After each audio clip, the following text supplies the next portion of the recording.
internally.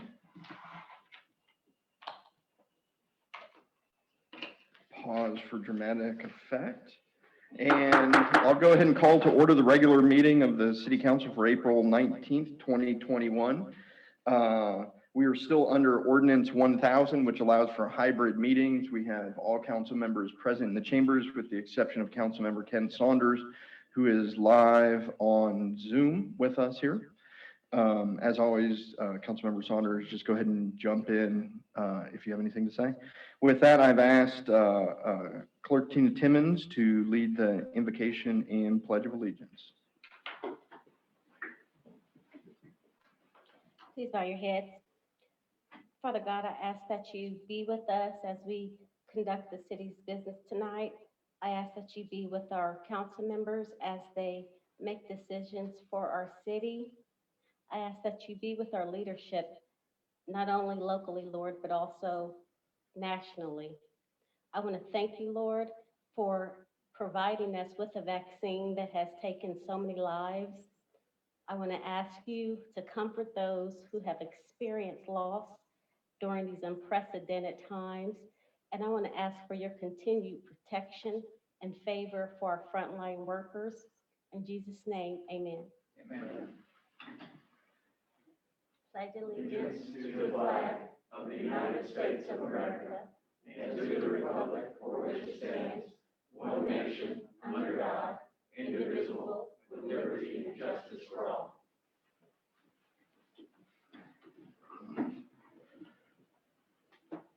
All right, thank you very much. The next order of business is special guests and announcements.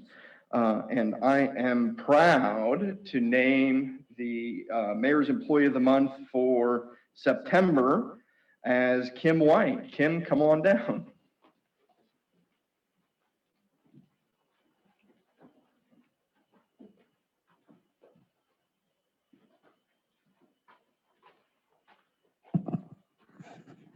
Awesome. So I have a problem. You got to face this way so they can all get great pictures of you. So, and show your teeth through that mask there. Same joke every meeting, and I always enjoy it. Okay, this is a proclamation naming Kim White as the Mayor's Employee of the Month for September 2020 and declaring April 20th, 2021 to be Kim White Day in the city of Montmel. Whereas Kim White serves the Montmel Center on the Lake as volunteer coordinator, organizing volunteer opportunities that provide needed support to operations and enrichment to our community. Whereas Kim goes the extra mile to assist wherever needed and utilizes her excellent communication skills to keep the Center on the Lake staff, members, and volunteers well informed. Whereas Kim mentors youth and works in the area high schools and colleges to provide positive volunteer experiences through assisting older adults. And whereas Kim White has worked diligently throughout the COVID-19 pandemic to coordinate donations, organize volunteer opportunities, and coordinate new efforts to continue services to senior residents in Montmel.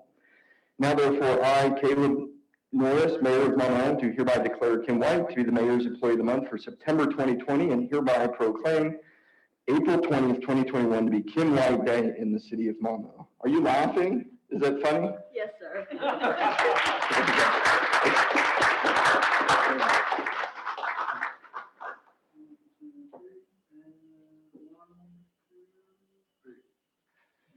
Thank you. Did you want to give a speech now? Now's your chance. Oh, no, sir.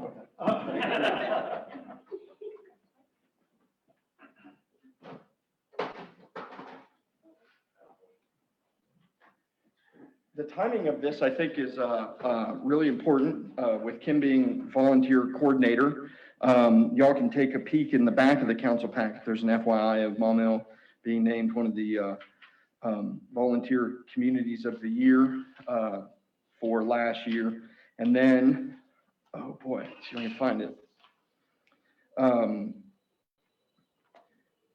Nicole, did you want to kind of, we got an email from you about something from KRK. Do you want to kind of explain what's going on, or you guys have some volunteer stuff happening? I hate to put you on the spot like this, only a little bit, but I know that with the Center on the Lake becoming more and more busy as time goes on, y'all are always looking for more volunteer folks to help out. Yes, sir. I hope I can take this off. Yes, please. Nicole Vogler, Director of Senior Services. And yes, we are experiencing more and more of our members coming back, and volunteers are essential to what we do. We could not do it without them.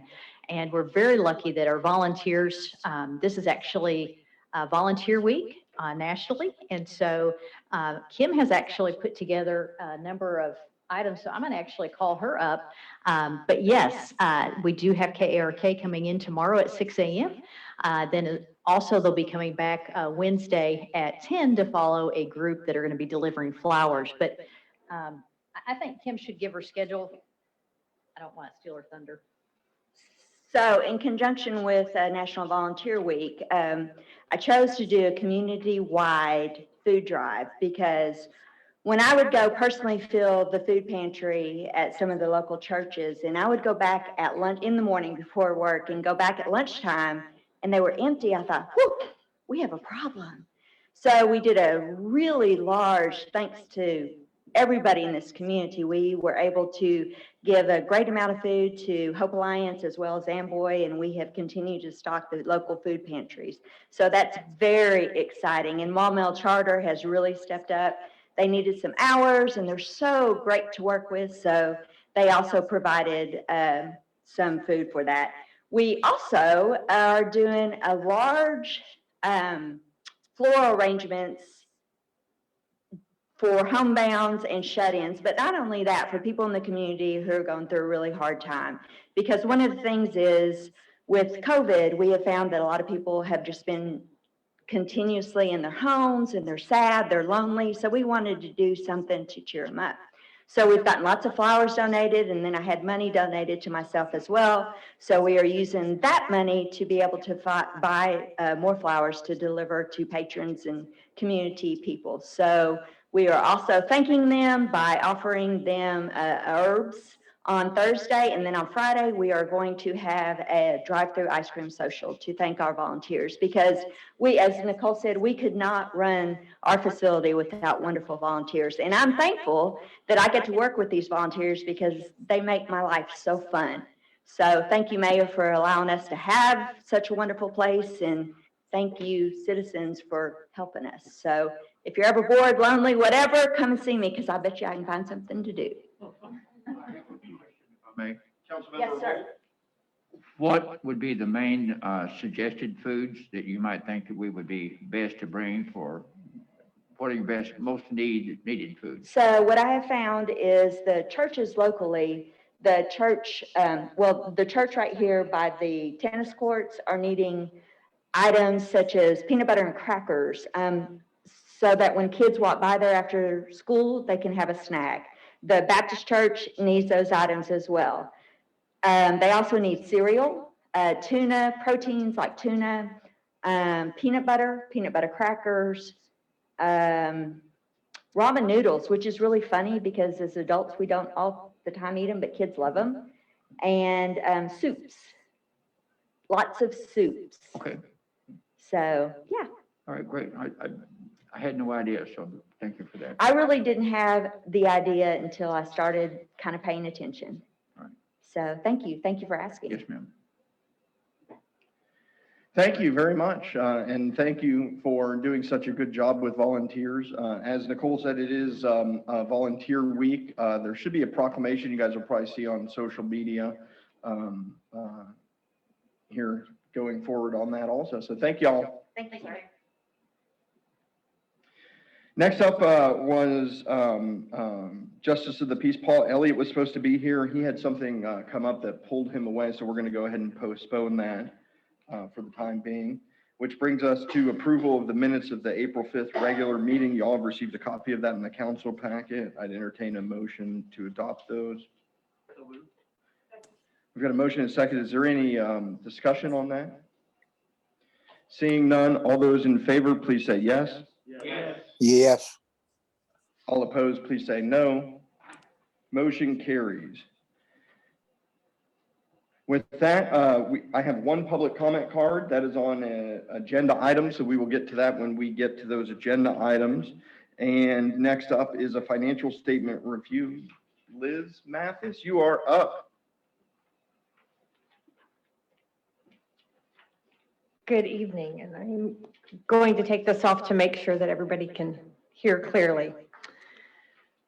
So we are looking at March of 2021. Starting to look with our revenues here. Our county millage tax, current year to date is $285,000 behind budget, but only $15,000 less than the prior year. This trend for budget is going to be off throughout the year because we get our largest receipts on this millage tax in May and October of each year. So another couple months here and we'll see that kind of shift the other direction, and then it'll probably kind of taper back to looking like it's under budget and then jump up and kind of normalize towards the last quarter of the year. Our franchise fees, currently year to date, they're about $16,000 behind budget and $16,000 less than the prior year. February payment we received by from Entergy for January was $24,000 less than the previous year, and the March payment was $13,000 less. Other franchise fees have been higher, particularly from CenterPoint Entergy, which is making up some of the difference. I know that we personally have been on the phone with Entergy quite a bit in the last couple of weeks because we were missing bills for some of our facilities and things like that. So I think that they're actually experiencing some challenges left over from all of that winter weather, getting people out to read meters to do bills. So my hope is that they will catch up on their billing and our franchise fees will pop back up there pretty soon as well. Our state turnback funds, year to date, they're $26,000 behind budget year to date and $28,000 less than the prior year. Typically, we do receive a special payment in January. We didn't receive it this year. And they're still distributing those reduced turnback funds that they started in July of last year. So hopefully, again, as the state nears the end of their fiscal year in April, May, June, we're hoping that they start to kind of catch us back up on some of those payments. County sales tax, current year to date, $60,000 ahead of budget year to date and $49,000 more than the prior year. And this represents taxes collected from sales through January. Our city sales tax, current year to date, is $101,000 ahead of budget year to date and $24,000 more than the prior year. On our police department, current year to date is $35,000 behind the budget year to date and $4,000 more than the prior year. We're going to trend again this way. The lot fee turnback is one of the largest kind of fees there, and we will not see that money until July. And then we also have in the police department the timing of the quarterly distributions for the 911 dispatch. So their revenue is kind of going to flux year to date. So looking more at that $4,000 more than the prior year, then we're trending pretty good right now. Fire department, current year to date, $25,000 behind budget year to date and $6,000 more than the prior year. Again, that's that lot fee turnback funds are what's making it look like it's under budget. Parks and recreation fees, current year to date is $59,000 behind budget year to date, $17,000 less than the prior year. Park staff is continuing to monitor revenues and maintain expenses accordingly. Currently, their expenses are under budget, $112,000. So we're, as a whole, the operation is staying in the black there. A similar story with senior wellness. The current year to date is $12,000 behind budget year to date and $41,000 less than the prior year, but their expenses are currently $37,000 under budget year to date. Kind of had this note in here for a while and I'll leave it here, but our largest budgeted item on the miscellaneous income is that transfer from our capital improvement fund, which we won't record until that fire truck that it's being transferred in to pay for is received and we need the funds to pay that bill. Taking a look now at our expenditures. Expenditures in all departments remain under budget year to date. Overall, our expenses are $418,000 under budget year to date and $26,000 less than the previous year. The larger increase year over year in the police department is related to the timing of those payments to the county jail. Last year we were paying it quarterly, and this year we paid the entire bill up front. So taking a look at our general fund balance, which I've already talked to a few of you about today because I got some phone calls and emails after taking a look at the financials. But as of the end of March, the fund balance is $224,000 under the required minimum balance. We are working to monitor cash flows before entering into any larger purchases to help ease those timing issues. But some of this is related to prior year reconciliations being completed and appropriate year-end close entries being recorded. So currently, our 2021 excess revenues over expenditures is $125,000. So we have brought in 2021, $125,000 more than we've spent. So what we're seeing here with this fund balance is not from this year's operation and spending, it's from the prior years. We had to make a few more adjusting entries to 2018, and we have not yet made all of those similar year-end adjustments to 2019 and 2020. We're kind of working our way through those as we get reconciled. So it is my hope that I'll be able to move that needle the other direction once we get through some of those things. And then we do also have some opportunities coming up to get reimbursed from some lost revenues due to COVID from last year and continuing on forward. And so where we're having some revenue gaps and where we had some revenue gaps last year, I'm hoping that we can recover some this year and with some money that's not budgeted at this time, again, to help us kind of get back to that point of minimum of where we're supposed to be. Moving ahead and taking a look at our street fund. Our current year-to-date is $78,000 behind the budget on the county millage tax, and $6,000 ahead of the prior year. Again, we know we're going to get that money, catch it up in May and October. Our state turnback funds currently year-to-date is $30,000 ahead of budget year-to-date and $13,000 ahead of the prior year. Both the streets and senior services transportation departments are under budget year-to-date, and the current available street fund balance at the end of March was about $4.3 million. In the sanitation fund, current year-to-date on sanitation revenues is about $3,000 ahead of budget year-to-date and $3,000 ahead of the previous year. And their operating expenses are currently $70,000 under budget and $23,000 less than the prior year. Personnel expenses are $24,000 under budget and $35,000 more than the previous year. And the current available sanitation fund balance at the end of March is about $2.2 million. Our police and fire fund transfers are happening monthly as we discussed last year, and those current year receipts are $50,000 ahead of budget year to date and $12,000 more than the previous year. So I did add on to, this is not in your packet, but I kind of wanted to give you guys this evening a little update about where we're at with the finance department and our plans to catch up. I have dubbed 2021 the year of catching up. Our 2018 annual financial report, which many of you probably remember being referred to as the CAFR, GFOA about a month ago has changed the name of it, and we're no longer supposed to use that. So it is now just an annual financial report. It's in the works. Once we complete the draft of that financial report, the auditors will finish their review and issue their audit report. So that's the financial report that they're auditing, saying, yes, these numbers are good. So we are learning a new software program that was actually previously used by montmel prior to 2017's report, which is going to make this process much easier and much faster moving forward. So hope to have that draft to the auditors in the next few weeks. It just takes time to go through it all and get it all set up the right way.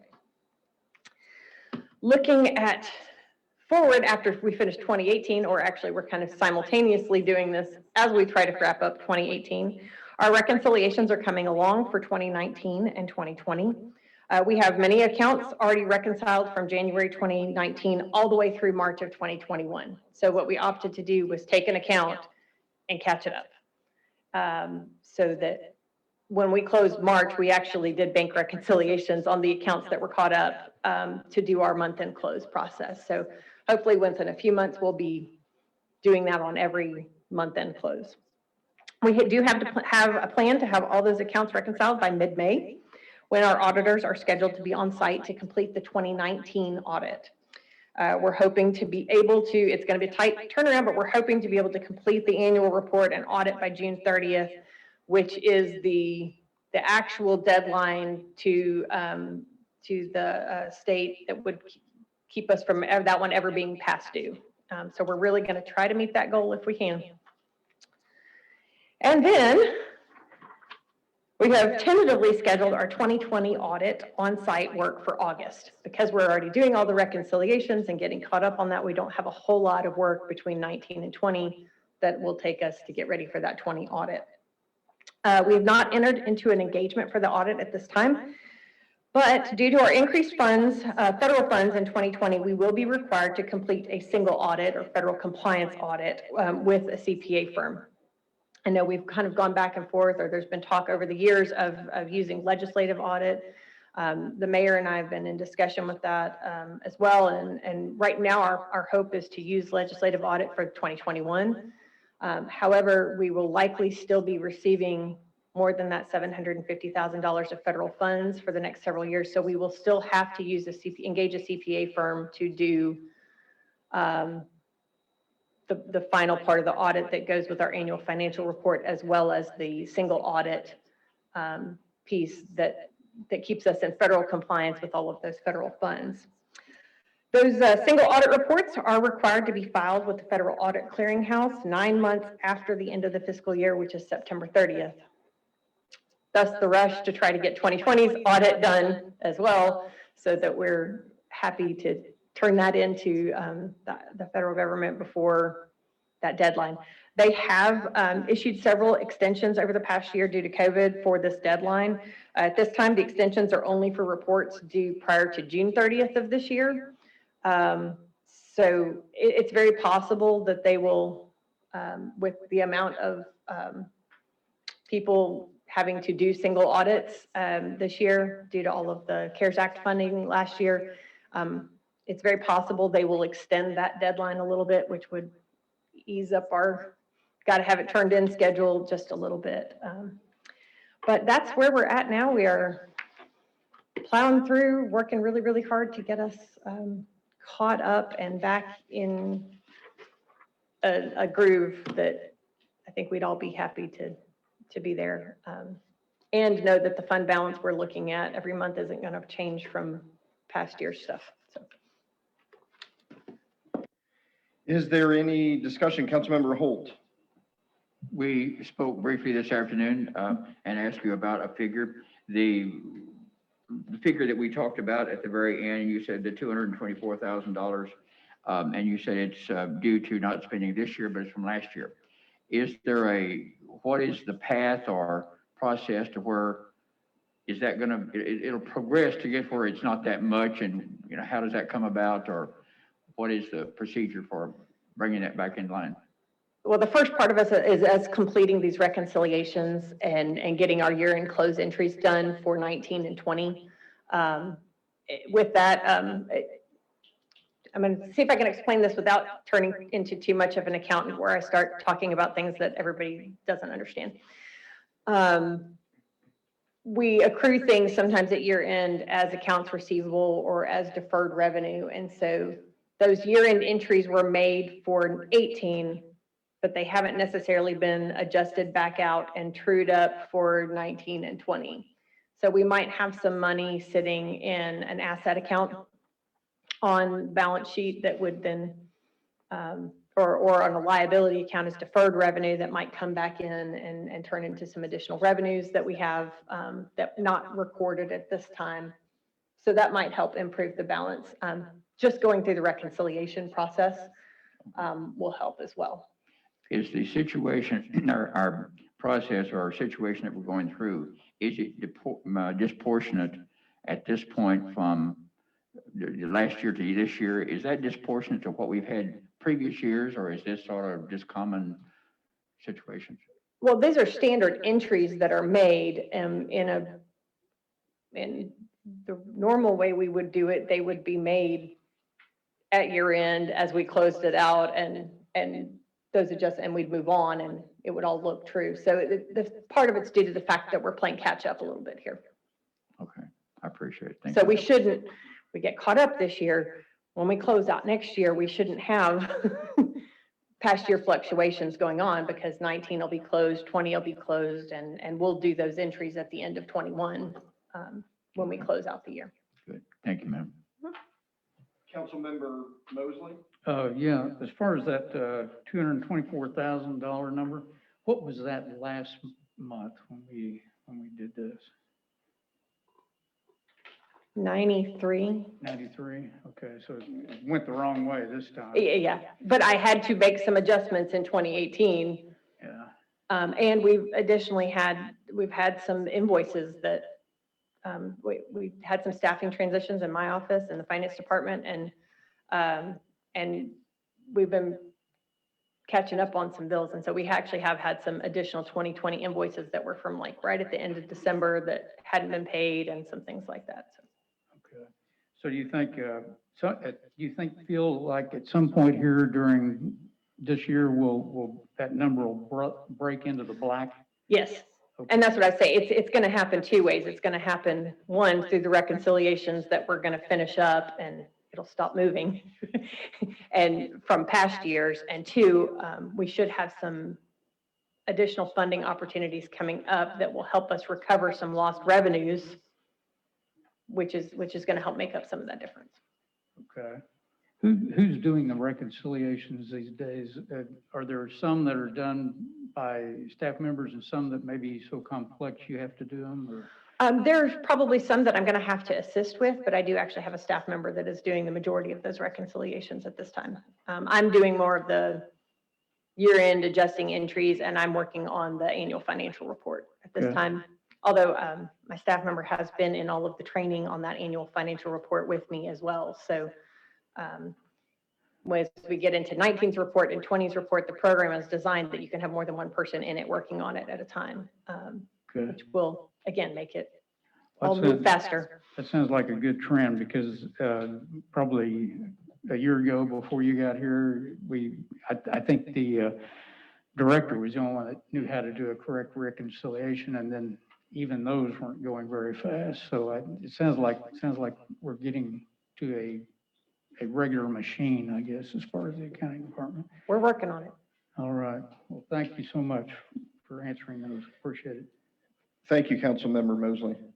I do want to point out, from my perspective, it's frustrating. So we've made up 125 grand with revenues over expenditures this year, which should have, if we didn't have the reconciliations, put us on the right side of it. So as we're trying to reduce spending and we're succeeding in keeping that on what we're doing this year, it's as the reconciliations are coming from last year, it's like we think we're good, and then Liz will come talk to me and show me stuff, and we're like, well, we're going backwards despite the fact we're tightening the belt, but it should balance out. Another thing, and I think Ms. Mathis did a good job explaining it, but I just wanted to sort of reiterate one of the issues with the audit that has been a little bit of a change in philosophy is the change from just reconciling through the end of the year that we're auditing, stopping, and then trying to focus on that, is they're carrying it on through to get it up to date now. Now that's maybe a little bit slowing down the 18 audit, but it should be coming at the benefit of speeding everything else up after that, so that you're not having to re-pick up where you left off in that year. They've just kind of trucked on through to current time. So I'm eager and excited for that timetable. If we can hit that all, I'd be very excited. And just thank you to Liz. If there's no further discussion, I'd entertain a motion to accept the financial statement. I've got a motion and a second. Is there any discussion? Seeing none, all those in favor say yes. Yes. Yeah, All yes, opposed, say no. Motion carries. We move on to item number 9, procedural motion. I'd entertain a motion to have all ordinances and resolutions read by title only. I've got a motion. Did I hear a second? And a second. Is there any discussion on that motion? Seeing none, all those in favor, please say yes. Yes. yes, All opposed, please say no. Motion carries. That brings us to unfinished business. The first item of unfinished business is the third reading of ordinance 1025, amending the montmel land use plan. Madam City Clerk, if you could please read that by title only.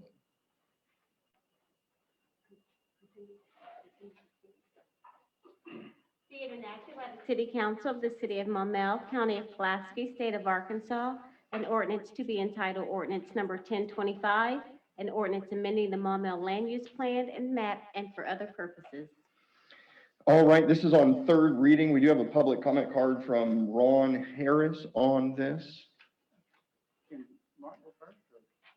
I don't, yes, Mark, what have you to say? Hello, Mark Redder from Holloway Engineering. I'd just like to start by saying we're very excited to be involved in the things we're involved in montmel. We look forward to a lot of progress, and we have seen a lot of progress in the past few years, especially in development of lands and subdivision and commercial development. We're excited about this one because we feel it's a perfect transitional residence. This would be 55 and older, and some townhomes. We feel like it benefits the city. It complements the apartments to the left and the commercial to the south, I should say to the north and to the south. And it provides easy access to the town center and some of the commercial businesses down there. We know that there's perhaps some opposition that it's not going to remain commercial, but we've seen a lot of things that just haven't moved very fast in the commercial world in the town center. Obviously Track D, obviously some of the buildings that are already constructed that don't even require new buildings to be built. And those struggle. And we think that adding residential downtown will help a lot. And we've seen there's market for it. And that's perhaps one of the biggest things is that, for example, the Carnahan addition, they're sold out as fast as they can build them. So to me, it makes a better sense, especially in terms of revenue and that, to go ahead and adopt this zoning change. Ron Harris, the developer, is here with me. And he's got some numbers that he'd like to present from the Home Builders Association. And I'm just going to let him take the floor on that. And if we have any questions, I'd be happy to come back up.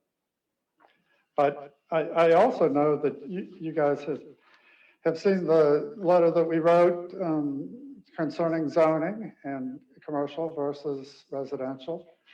And, you know, with the addition of Viaduct Crossing, the whole montmel world changed.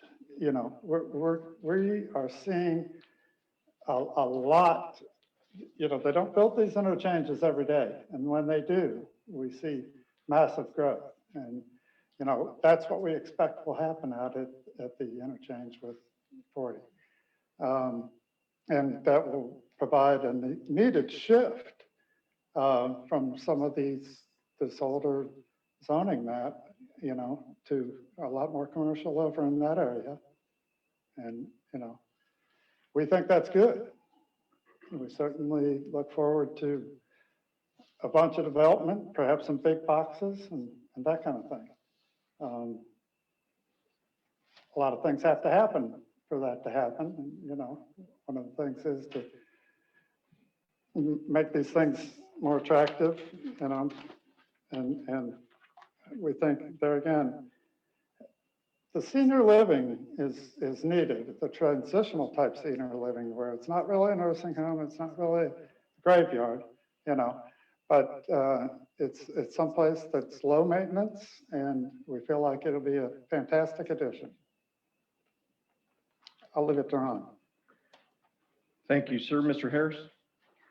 Ron Harris, 6309 Southwind Drive, north of Rucker, Arkansas.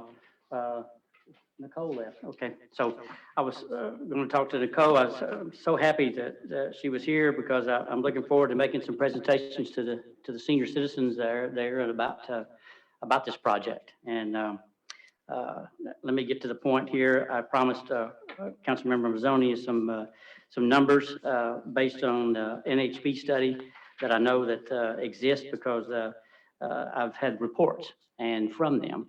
And unfortunately, I didn't get them fast enough. And so I'm having to drill down specific to our development. The last report that I received from them when I was making some presentations to Rotary clubs about the economic development of homes and multifamily. So I have kind of drilled down on a report. It was in 2015. So let me just run some numbers by you. I've not adjusted them to 2021. So this is just doing some mathematics here I did this weekend. So proposed impact while under construction of 39 single-family homes is $11,193 in local income, $1,404,000 in taxes and other revenue for local governments, creating some 153 jobs. That'd be for a period of probably about 2 years, something like that. When completed annually, recurring impacts are $1,159,000 in local income, $390,000 in taxes and other revenue, local governments, and 47 permanent jobs. Proposed impacts of 92 condos or multifamilies is a little right at $11 million in local income. Again, $2,204,000 in taxes over and other revenue for local governments, creating 148 jobs. When completed annually, reoccurring impacts are $2,392,000 in local income and $462,760 in taxes and other revenue for local governments, creating 40 jobs, permanent jobs.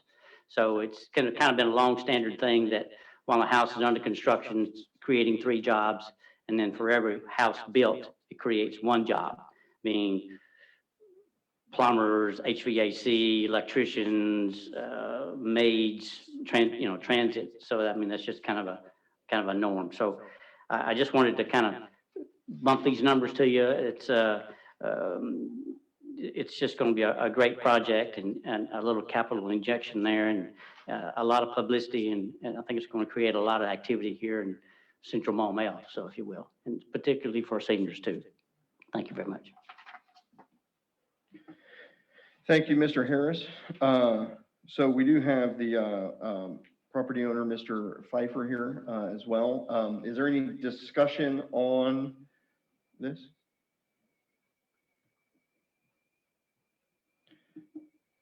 Councilmember Gardner? I was just going to go ahead and make the motion to approve ordinance 1025.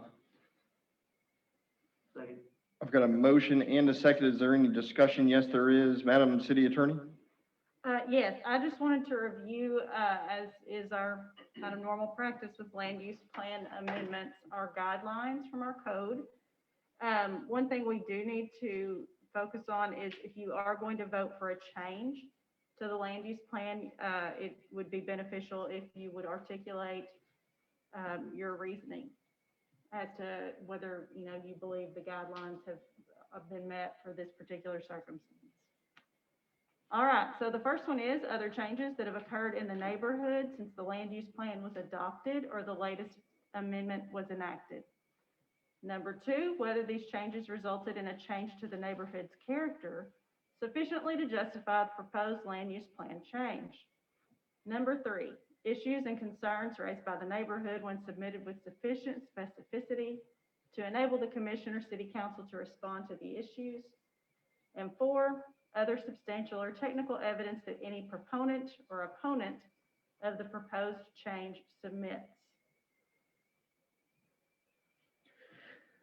Thank you. Councilmember Mazzoni? Yeah, to answer, thanks for all that information. Appreciate it. We just haven't seen those numbers here. Because as Mr. Holloway's, I love his idea coming out, and I hope that becomes a formal plan that we can actually enact. The problem is we went from 2011, 2012, we've done nothing but grow residential and not really any commercial. We went from having a 1 million surplus each year over what we had to spend our bills to now nothing. So that's the impact of too much residential. If we look at neighborhood, you know, I pulled up some other cities around us. Bryant has 20,000 people and they make almost twice our taxable revenue once you prorate it down to the same amount, because they tax at a higher rate. So I had to equalize it out to our percentage. Jacksonville, almost 160% of what we had. Benton, they're almost twice as big, so they made about 300% more. So that's still a lot. Even Searcy made 2.5 times more in taxable revenue than we make. I agree with all your points about that area. The problem is we have limited area that's growth. We've been promised this third exit since we sat up and told the taxpayers 3 years ago, if you vote for that interchange, it would be annexed, it would become, and that's never happened. So we still have the same, so we have to make a decision based on what we have, not what we might have. Still concerned with all, you know, with more of a semi-retirement community, if that does end up increasing the amount we have to spend for ambulance coverage. I said, the one ambulance we have now is $80,000 a year. We're sitting now in that $224,000 hole. How much of that was operational from previous years versus capital? I don't know. We're going to find out. I'm heartful that this year is going to be good for us financially due to COVID relief, also for stimulus payments. That's going to keep our sales revenue high, but that will end. And then we're going to be faced with something. And can we face the taxpayers if we are not able to, if we have to do budget cuts across the board? That's something we need to look at. We need that plan. I like his idea, but that is not a plan yet. We can't, though there's not much room for growth there, we don't have many other places to do it. That's it. If I could, not just to respond to a little bit of that. One thing is for sure, if we do to say status quo, then the numbers will remain the same. And that's what I believe you're recommending, is just doing nothing. And while we can be envious of the other communities that are making more and doing better for whatever reason, it's probably not apples and apples. We have seen already the growth created with the commercial development at Diamond Park Drive. So that's the first of the developments that I'm sure that we'll see going down that White Oak crossing. And actually not the first, because the montmel senior living, which we're also involved with at the corner of the Parkway and Diamond Park, is also a result of that. They saw that coming before they even approved that property. And so those, I think, are two examples of commercial that's come,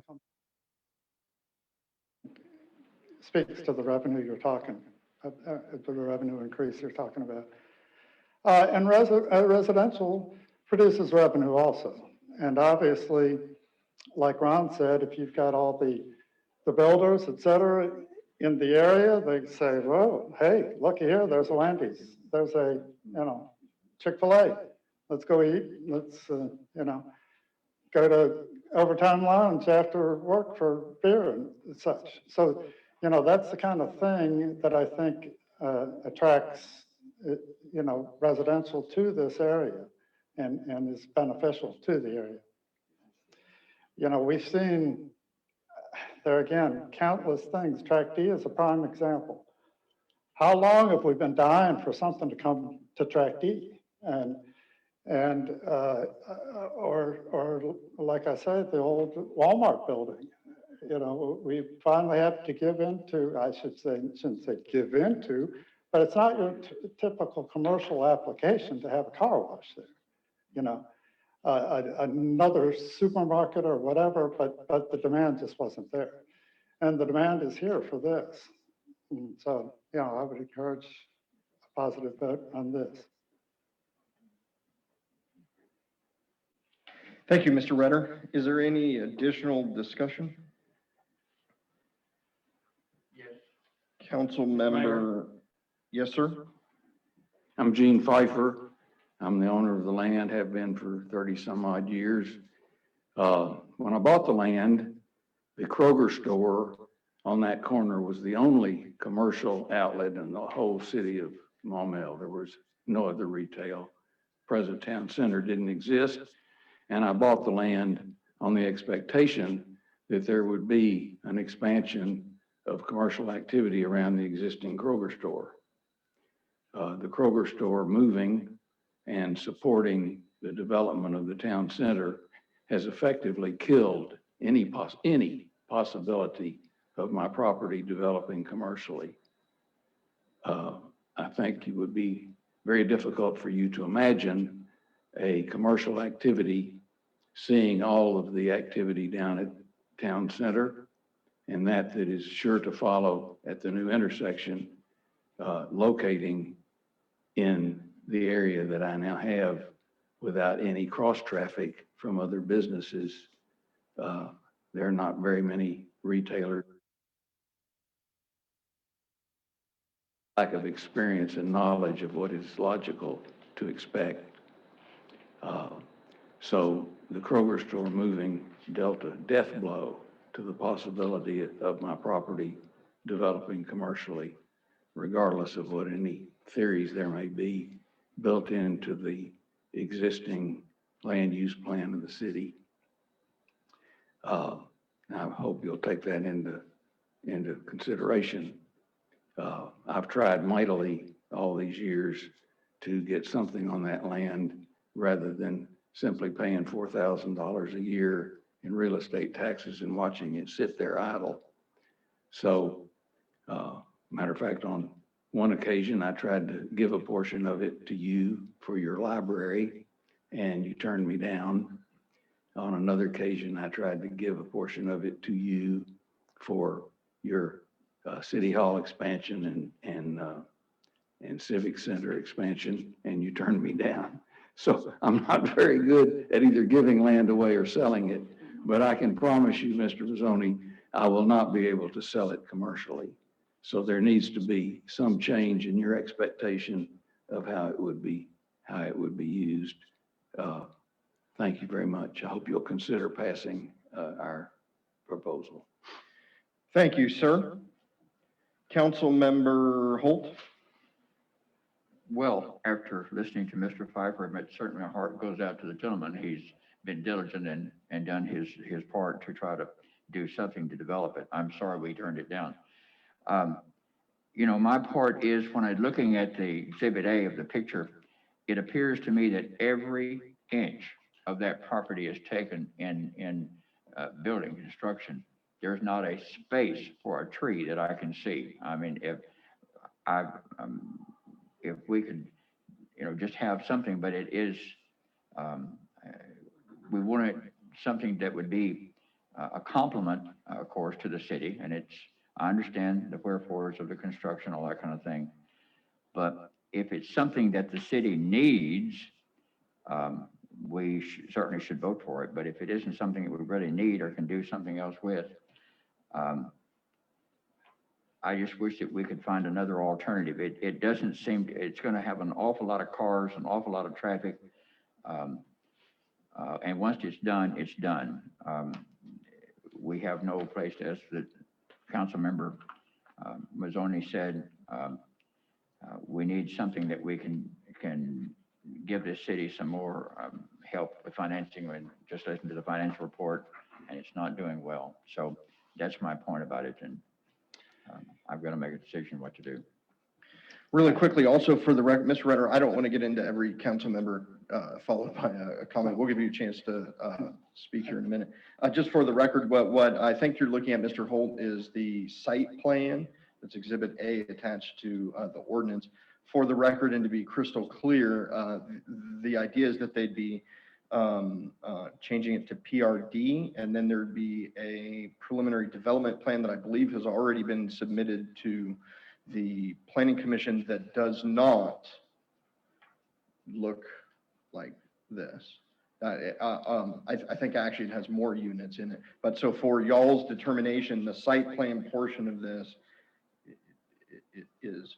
And I believe going forward, they're not including this level of detail on site plans. Is that correct, Mr. Grummer? Okay. So I just wanted to make sure everyone was aware of that.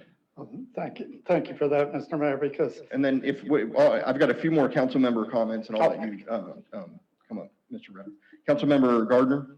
Thank you, Mr. Mayor. I kind of wanted to, I guess, express my thoughts based off of what the city attorney had said earlier. You know, Mr. Pfeiffer, I completely understand how this property has changed its dynamics over the years with the different things happening in our city.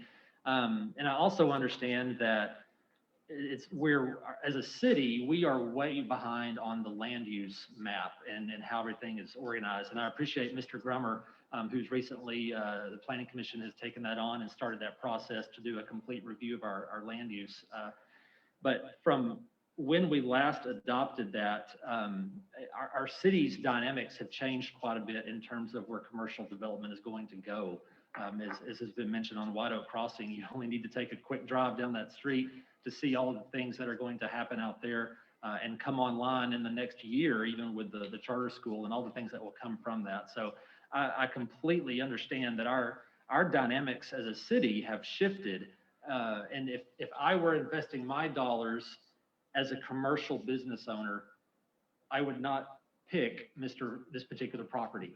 It's just not the way traffic is going. At one point in time, possibly, I didn't live here then, so I can't speak to how the bustling Kroger, that's now a U-Haul storage facility.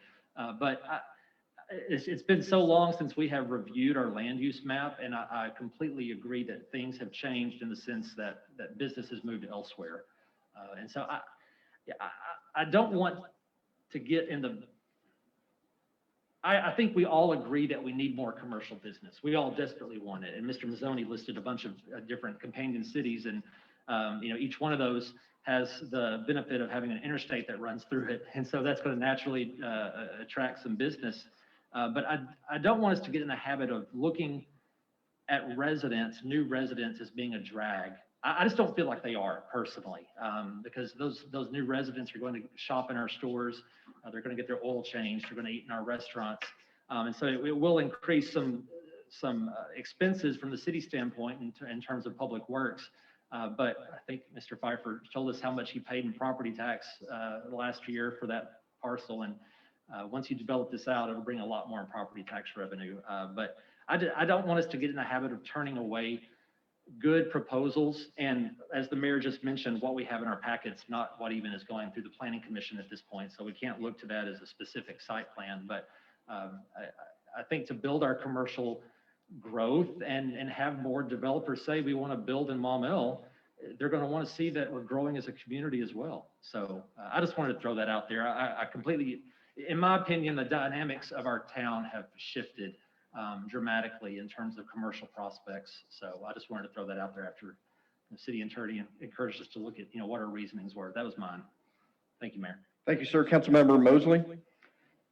Yeah, if I understood what the city attorney said was in that area, a particular area of town, not the whole town as far as, so I would disagree, I think, a little bit with Mr. Gardner. But I also, I sympathize with the landowner here because this has sat there a long time. But I am going to stick with what I normally do on things like this. I'm going to be a no vote. I'm going to try to keep the commercial aspects there possible. That's something that I've promised my constituents over the years. And let me ask you this, when you said a site plan is being prepared for that area, is it going to be more dense or less dense? I believe so this is a site plan that's Exhibit A to 1025.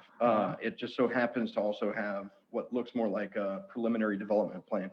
If it gets rezoned, if it gets rezoned to PRD, a preliminary development plan is necessary.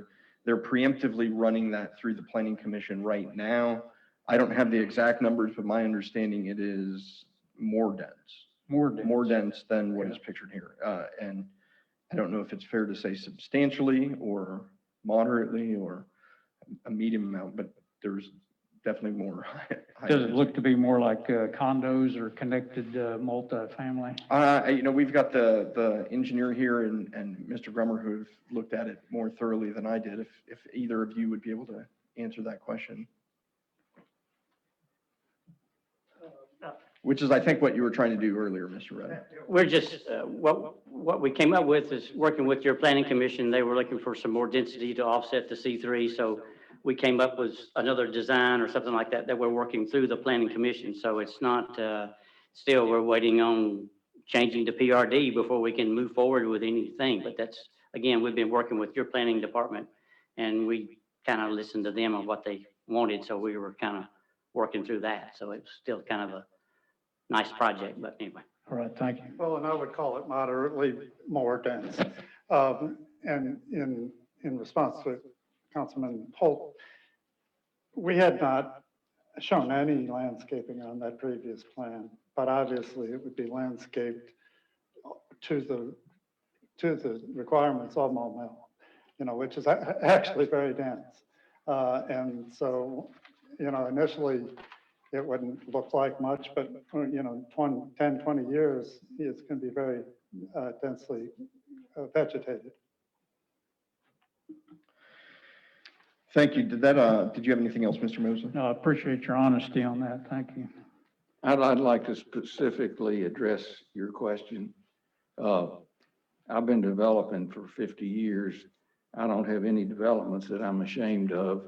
And planting trees is something I've always been proud of. If you visited North Shore Business Park, it's a business park.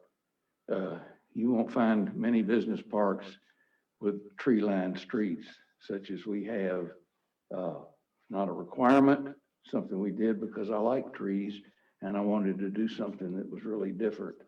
When you drive down into North Shore Business Park, one of the things that we've had to deal with is tractor trailers having to brush up against the massive willow oaks that are starting to arch over the street.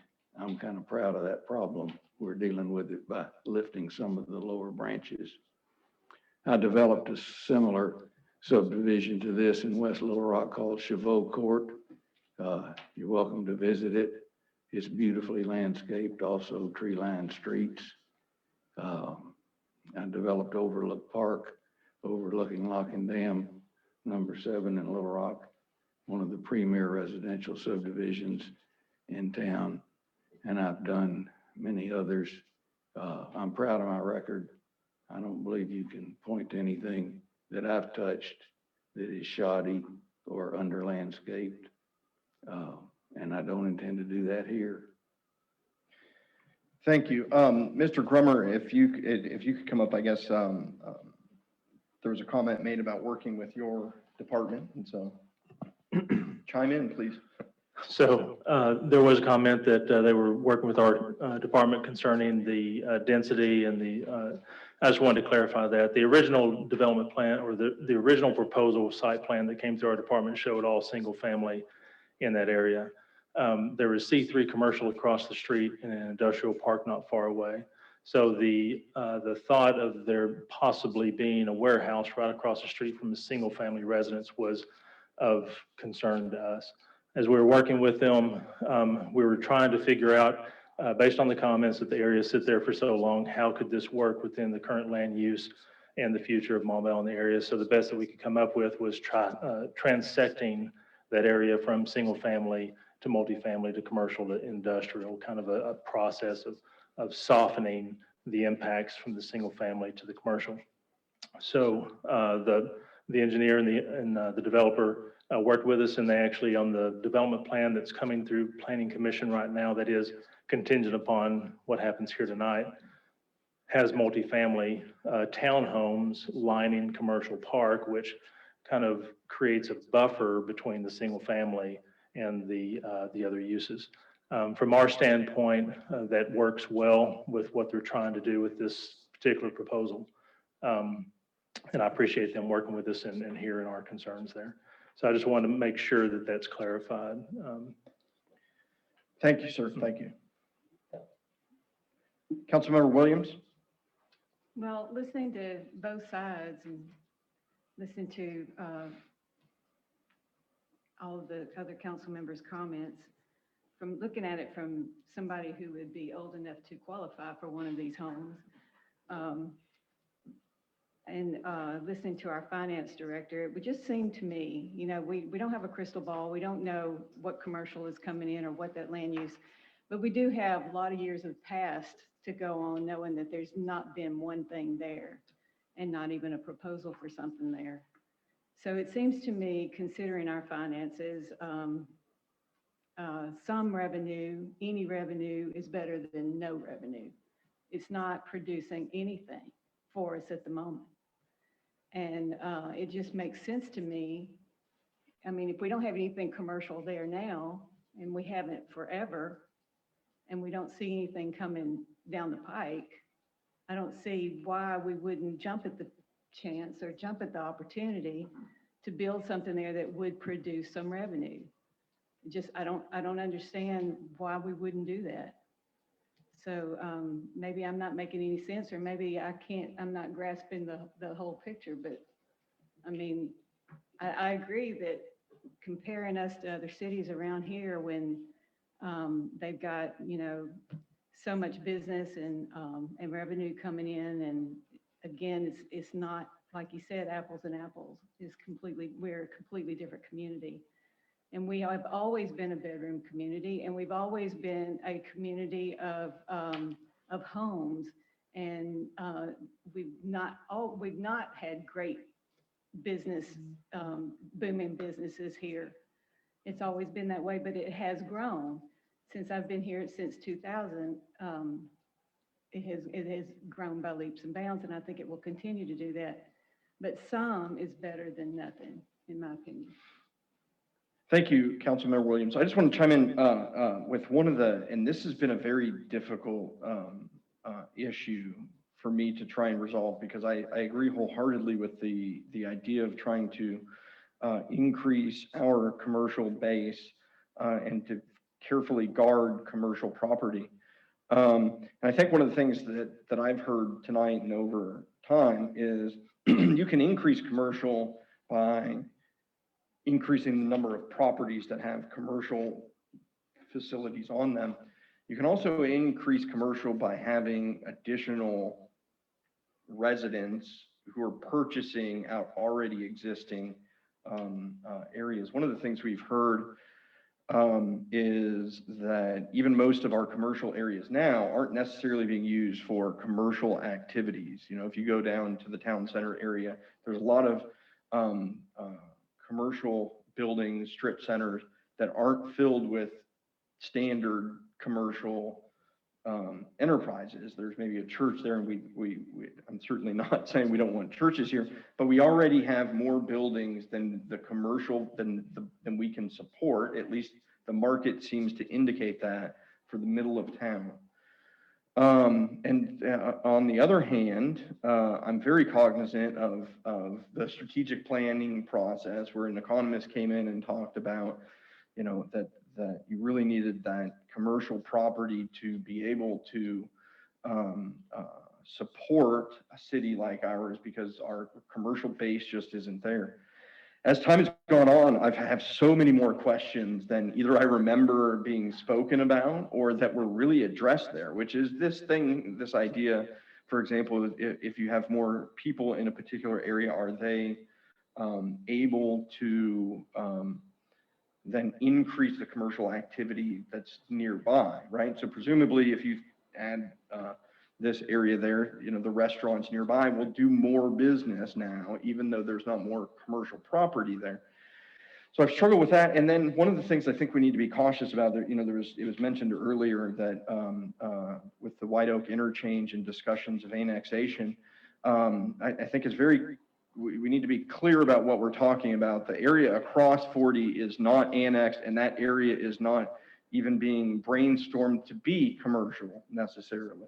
There might be some points on who knows what it'll be, but the real tentative plans I've seen now have residential or, higher density and across. Now, it gets confusing. The stuff that's already in montmel, the stuff that we anticipate going commercial is already in montmel, has already been annexed. The stuff across 40 on the east side is not annexed, but I don't know that anyone's really planning for much commercial out there. That's where that big mountain is. There's that, and we're having a little bit of difficulty spurring some of the commercial activity that we'd like right there on that property. Ironically, I think one of the reasons that they're waiting for that commercial area, there's some rights of way issue, I think, with the state, but there's also the idea that as more residents build out in that North Little Rock area, and we have some coming into montmel, you'll have more people, more cars driving past it, and therefore more, it becomes a more enticing location for future commercial. Y'all may remember there was a few, we approved some plans for Country Club Parkway, the Benson addition. There were a few strip malls going to go down by the Country Club of Arkansas. As far as I know, both of those projects are now defunct and dead, and they, they went through planning. They had the idea of putting in commercial, and then it just came down to there wasn't enough people driving by there to attract the types of investment and commercial opportunities that they wanted to go there. And so both of those projects fell through because of that. And I met with one of the property owners pretty early on, and they were wanting the roundabout at Country Club and White Oak Crossing as soon as possible because they needed to get 30,000 cars down Country Club Parkway. And I said, whoa, nobody, I haven't heard any plans of that. I don't think we're trying to get that many cars here. But that's the type of cars that they were looking for to attract the types of businesses they wanted. Let me be crystal clear. There's no plans of getting 30,000 cars a day up and down Country Club Parkway, but it does illustrate that those projects failed because there just simply wasn't enough bodies driving by or traveling there. I've been working with Ms. Keller and really hearing presentations from folks now. The way businesses are choosing their locations is so different than I think it was even 5-10 years ago. If you have a cell phone and you have, I don't know, Google installed in any way, shape, or form, they're able to pull up heat maps of where people are coming from, where they're stopping, where they're working, where they're eating, what the people that are maybe working in a particular area, what's their median income. And businesses are choosing to go into these locations based on those numbers. It's a catch-22, right? Everyone wants to keep montmel's bedroom community, the community that we all live here and want to protect, but they also want the amenities that almost require more folks there. I just wanted to throw out additional factors and why it's such a difficult question to go there. I remember right when we came in, Scott was joined on board and we were looking at that area. I think we met with Mr. Pfeiffer about that area and Mr. Hathaway, I believe, and we're talking about, and we were thrilled. We wanted office spaces to go there. We were kind of thinking office spaces, that's what we need to gear towards, some Class A office space in montmel. It's right across the street from Lake Valencia. I think everyone knows that office spaces aren't what they used to be and probably won't be for some time. So it's just things are changing, and it's a difficult question. Just wanted to give you all more info. For what reason, I don't know. Councilmember Tierney. We have here an area that's been stagnant for a considerable amount of time. And here we have a development that is willing to work with us, with the city, within the parameters that's being set by the city, and which would lead to an increase in commercial needs and possible future development in other areas. If this area could have been developed, into a commercially, it would have happened a long time ago. But then the foundation business of Kroger's left the area. The whole area took a step back, and really very little has happened with it since then. So I kind of support making a change that will turn a dead zone into one with new life. Councilmember Mosley? Yeah, I'd like to address Councilmember Williams' comments there from a few minutes ago. One thing I think I mentioned at the last meeting is the montmel Ford process that we did back there in 2011. One of the things they told us about montmel is that residential growth is a net financial drag to the community. In other words, it does not generate enough revenue to cover the expenses caused by that house. And I've never heard anybody actually try to debunk that theory. That theory's stood. So the idea of building houses and getting revenue, you're going to get that revenue, but you're going to supposedly get more expenses than the revenue, and so it'll be a net drag on our city finances. And so any revenue is not necessarily, I don't think, worth going for if it's going to cost us more in expenses. So I wanted to make that point. Thank you. Thank you. And let me follow up with that, and not to say you're wrong. So one of the questions that I have in my head that I wonder how that played into that assessment is if that is simply looking at the revenue generated from that physical piece of property, then anytime you add a residential home, you're in a net loss. If that, however, does not take into consideration the increase in revenue to nearby commercial properties that are happening, then that skews that may change that. And I don't know that it does or doesn't. It's just that the more I dig into this, the more I end up with questions that I don't have answers to. Quite frankly, I'd love to just bring an economist in to have, and I can't even find written documentation of that economist. I was there that night when they were talking about that. I can't find any of that in writing. I remember seeing a PowerPoint. Surely there was I was thinking it was in the final report. I haven't looked at it for that. Okay, yeah. Councilmember Shin? Well, Councilmember Shin? one of the We'll get things with that's changed since 2011 is we have internet sales tax. So we actually have revenue coming in that we don't have to have somebody in a brick and mortar building to get now. So that factor makes a shift. In the time that I've lived here, the median age has shifted 10 years. So we're bringing in all these young families, but as a city, we're growing older. And also, that Kroger was going to be on the road that went to the third exit, and that's not the case anymore. So personally, for that area, I think we need to revisit what it was going to be, what it should be versus what it was going to be. But that's my point. Thank you, sir. It looks like I turned my own mic off. That's how much I stopped wanting to hear it. Looks like I've got Judy Keller. Judy Keller, Director of Community and Economic Development. I hadn't planned to speak tonight, but I just think I need to give you some facts, and that I'm not saying I'm for or against it, but just some facts about that site. Mr. Pfeiffer and I have worked for years trying to locate people there. I have turned it in for projects that ended up locating across the river for an office space. My dream was that it would be an office park.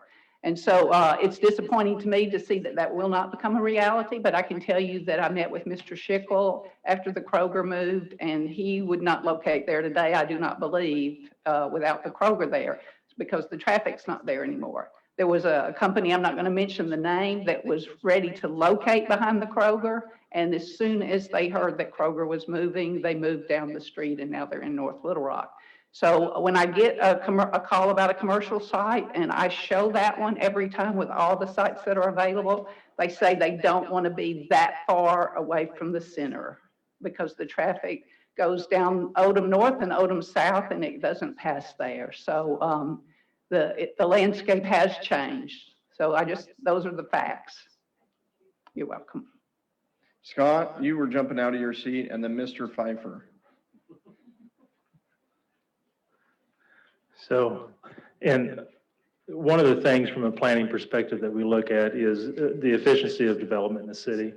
And to speak to Councilmember Mosley's comment about the net gain or cost on the building of housing, keep in mind that when you build a single family home that requires public streets, public drainage, sewer, all those things, the amount of infrastructure that you build in order to serve single-family residences can be quite extensive. That's why the cost to the city tends to be a little higher. That's why when you get into the central parts of the city, you try to go for more dense so that you reduce those public costs and confine them to a smaller area. And that's one of the benefits of having this location is because it is, and I'm speaking from the standpoint of residential development. They are going for more dense. It's not going to be public streets. They're going to be private inside, so they'll have the responsibility within their own maintenance of all that. So I don't have the numbers as to what those impacts are, but I just want to make sure that it is clear that the costs are different for single family versus multifamily and more dense type. And then I'd also like to just clarify from the past, whenever this came through Planning Commission, my initial review and my opinion was a do not pass at the time.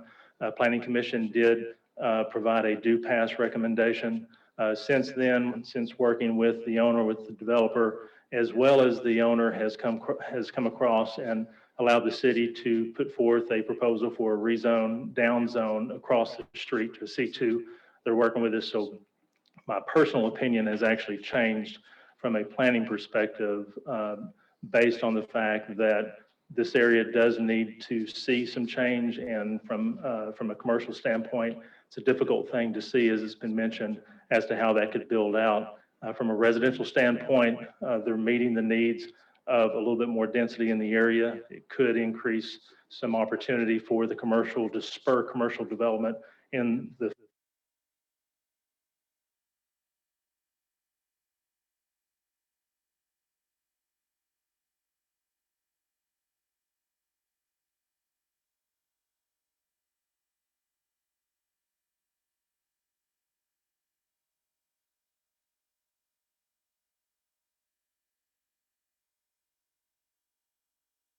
in some of these zones so that we can help kind of steer the future of what we want to build out. So anyway.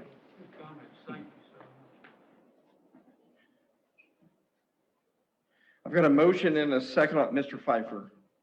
Well, I almost forgot, sorry. just one more shot. I just wanted to remind Mr. Mosley that Ron Harris was quoting from the National Association of Home Builders, which is one of the largest and most prestigious trade associations in our country.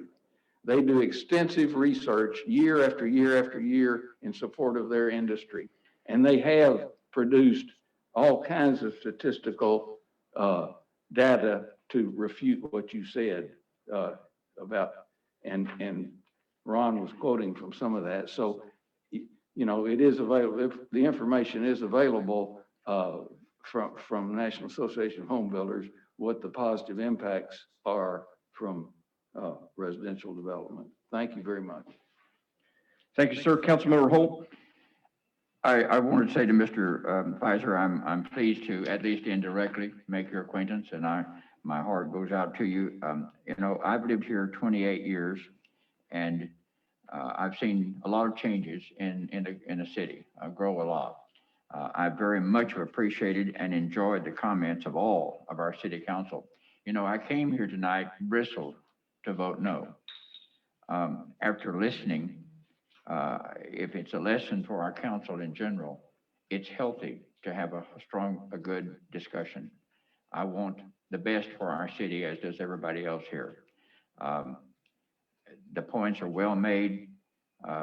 We have to do something, and there's no use in letting it sit there and die. So I think I'm probably going to change my mind and vote yes, but that it came about by listening to you and to the others, and I appreciate everybody's enduring patience to talk together and be able to negotiate and work together toward a common goal. It's a lesson for all 8 of us. Thank you, Mr. Mayor. Thank you, Mr. Pfeiffer. All right, I have a motion and a second to adopt ordinance 1025. Is there any additional discussion? If not, Madam City Clerk, roll call vote, please. Councilmember Holt, Yes. Councilmember Mosley, No. Councilmember Shin, Yes. Councilmember Saunders, Yes. Councilmember Tierney, Yes. Councilmember Mazzoni, No. Councilmember Williams. Councilmember Gardner. Yes. Motion passes. Ordinance 1025 is adopted. We can move right on to the third reading of ordinance 1026, amending the montmel zoning map. Madam City Clerk, if you could please read that by title only.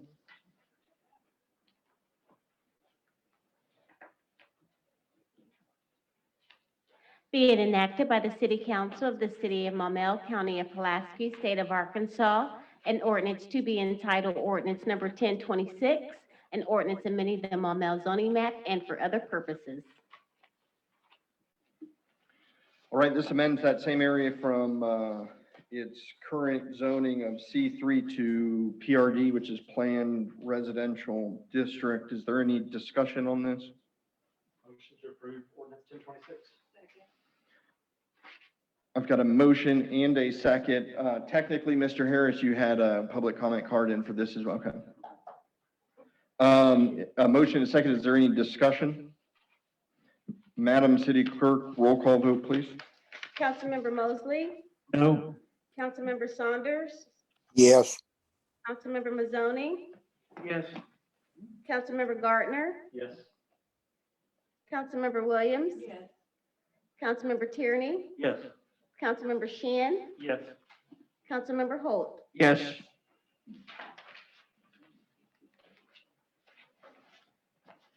Ordinance, the motion adopting ordinance 1026 passes. The next agenda item is the third reading of ordinance 1027, enacting supplemental provisions of the city code. Madam City Clerk, if you could please read that by title only. An ordinance of the City Council of the City of Maumelle, County of Pulaski, State of Arkansas, an ordinance to be entitled ordinance number 1027, an ordinance adopting and enacting supplemental provisions of the city code for the City of Maumelle, Arkansas, providing for the repeal of certain ordinances not included therein, providing for the manner of this amending such code and providing when such code in this ordinance shall become effective. That sounds like a tongue twister. So this is the ordinance, well, you've read the title. Is there any discussion on ordinance 1027? If not, I'd entertain a motion to adopt ordinance 1027. Second. You've got a motion and a second. Is there any discussion on that motion? Seeing none, Madam City Clerk, roll call vote, please. Councilmember Mazzoni, Yes. Councilmember Shan, Yes. Councilmember Mosley, Yes. Councilmember Holt, Yes.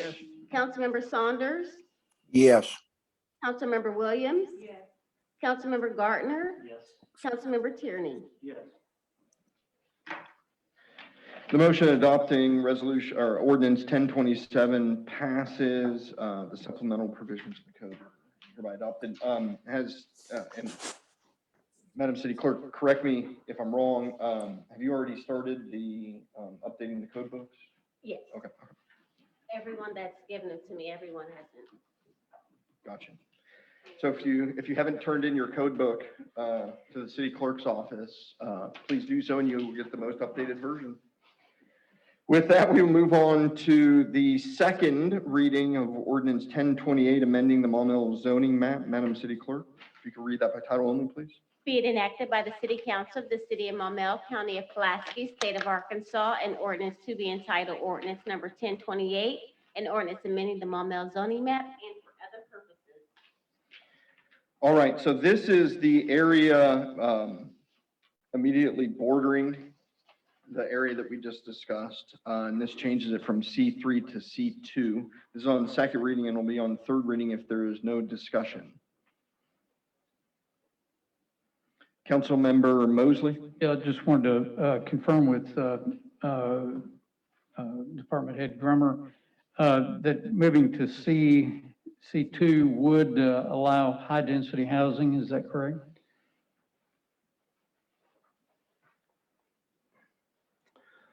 Yes, sir, that is correct. C2 allows for R3 density by right. Yes, sir. Okay, as well as some commercial then too. Yes, sir, and you can do, we've found that you could do a mix of both commercial and residential in there. All right, thank you. While you're asking that question, what are your, I guess I just want to share a conversation that Scott and I had. I don't know how this impacts this, but the idea of possibly proposing a change to the code that would make R3 a conditional use in a C2 as opposed to a use by right. I think that's something that I don't remember where we landed on that, but it seems somewhat relevant to the question and somewhat maybe relevant to the proposal here. Well, and those are things that we've talked about that we're looking at in the land use. I haven't had the opportunity to, because this actually would impact the applicant, right, or actually the city's applicant on this one, but the owner of the land as well. That's a conversation that I'd prefer to have as well, just to understand the dynamics of how that impacts. But it's something that we've talked about internally because of the concerns of other rezoning applications that may be coming through trying to convert land over to C2, which actually is by right allowed in a town center area, but because it uses or has the ability by right to do the high density residential, by moving that from by right to a conditional use, it does allow you flexibility to determine how much residential versus a mixture of commercial. But again, we're still trying to vet that with the possibility of whether that might be a viable option to bring forth. I just wanted to get that out. Here, Councilmember Mosley. What about, as far as planning on a thing like this, are we looking at traffic flow? What that's going to do to Montmel Boulevard traffic, one direction or the other? Where are these people most likely to go? And is it going to bring us back into a real congested thing if we keep adding residential and along the boulevard? So traffic studies are some things that we look at if we feel like that there's going to be a major impact in areas.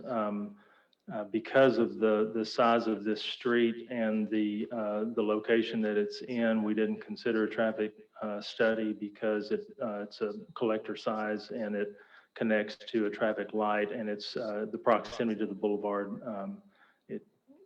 We don't see where the traffic is going to be as majorly impacted, but on the boulevard standpoint, it's one of the reasons why we did the adaptive traffic lights in order to help improve traffic flow through the boulevard. We've seen some relaxation of that traffic also with the opening of the third interchange. So I think overall, between all the changes that we've had, the only concerns that we have that we may want to look at into the future as we're moving through this process is the connection of Commercial Park Drive to the boulevard and potential impacts of traffic trying to mitigate through that. It's a little bit of a tricky situation, and that may need some study. Okay, thank you. Also, Mr. Mosley, I think it's a little bit difficult. I think we'd be foolish to not think about traffic there, especially considering the intersection that Mr. Gromer just mentioned. But it's also a little bit difficult to do a traffic impact study when you're just rezoning, because it's hard to get specifics because you don't know if what's going in there. I guess you just have to prepare for a worst case scenario. But yet, again, foolish to not do, but difficult to assess because you don't know if it is going to be commercial or, what Right, thank residential. Thank you. All right, this is on second reading, Madam City Attorney. I did. I tried to get my button pushed fast enough last time and didn't quite make it on the zoning ordinance, but I did want to just state our code standard on zoning amendments. The zoning may be amended whenever the public necessity and general welfare require such amendment. So again, if you are going to vote for this change, please be prepared to have a brief statement of why you believe the public necessity and general welfare require the amendment. Right, and so let me explain why this is a city-led initiative, and the idea of this was if the PRD was going to come in and be approved, Currently across the street from this is C3. C3 has numerous uses, but one of those uses is things such as warehousing and the like. And having that, in other words, some of the stuff that's in our industrial park now could go into a C3. And so having that directly across the street from a residential area wasn't keeping that sort of transition, thank you, there. And so one of the things I was like, well, maybe we could drop that down from C3 to C2, which would then provide some level of transition between what's effectively industrial and residential. And I don't know that at that time, in fact, I know it didn't cross my mind that by doing that or recommending that, we were also possibly allowing high density housing to go in there.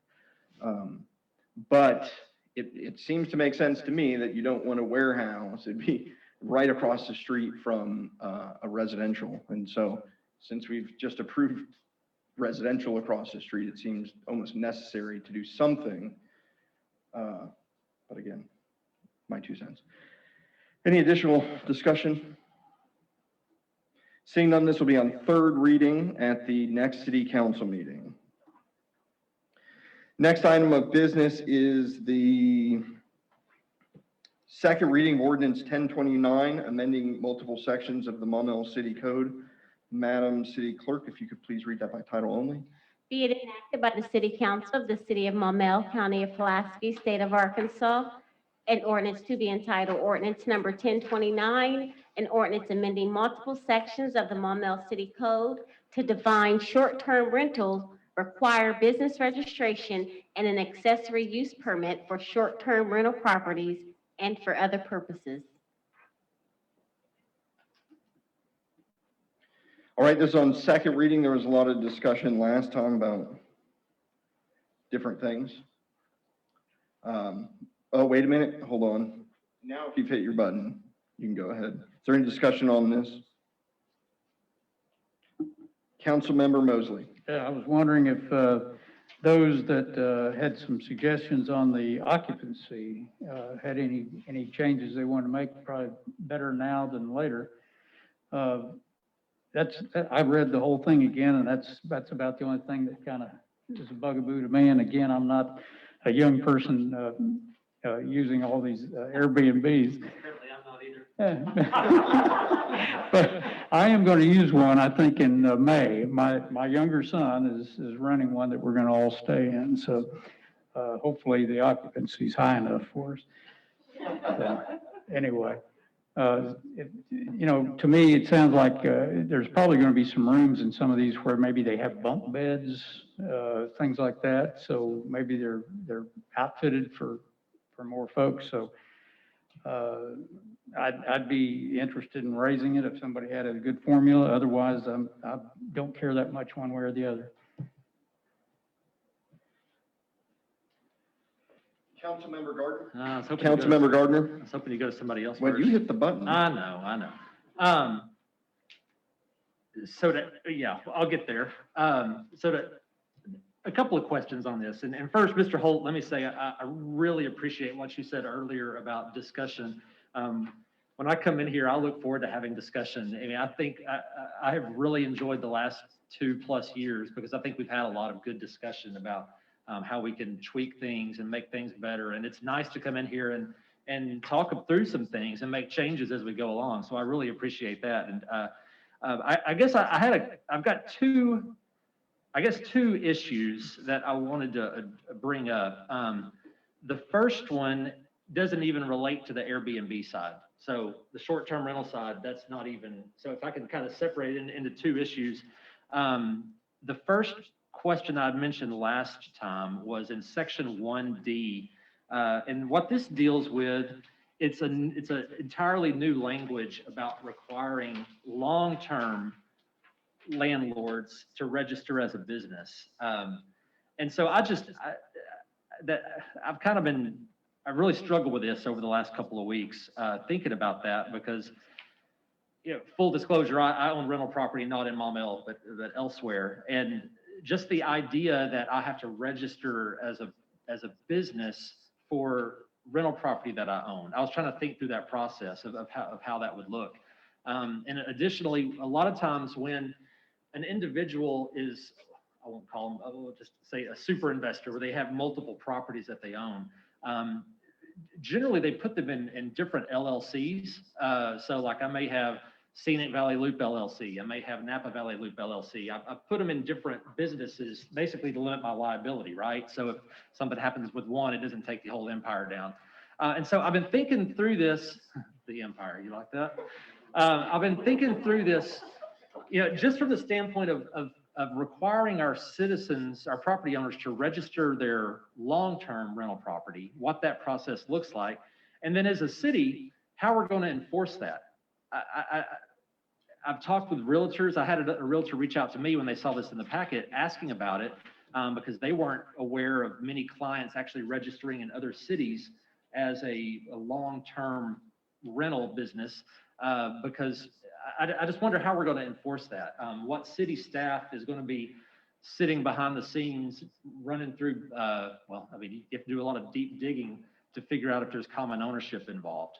And so that one little piece has been kind of just stuck with me for a little bit. So if we want to have discussion about that one little section, it's literally just section D, that paragraph. We can talk about the Airbnb as well, but that one I'm really sticking on right now, and maybe what the reasoning for that was.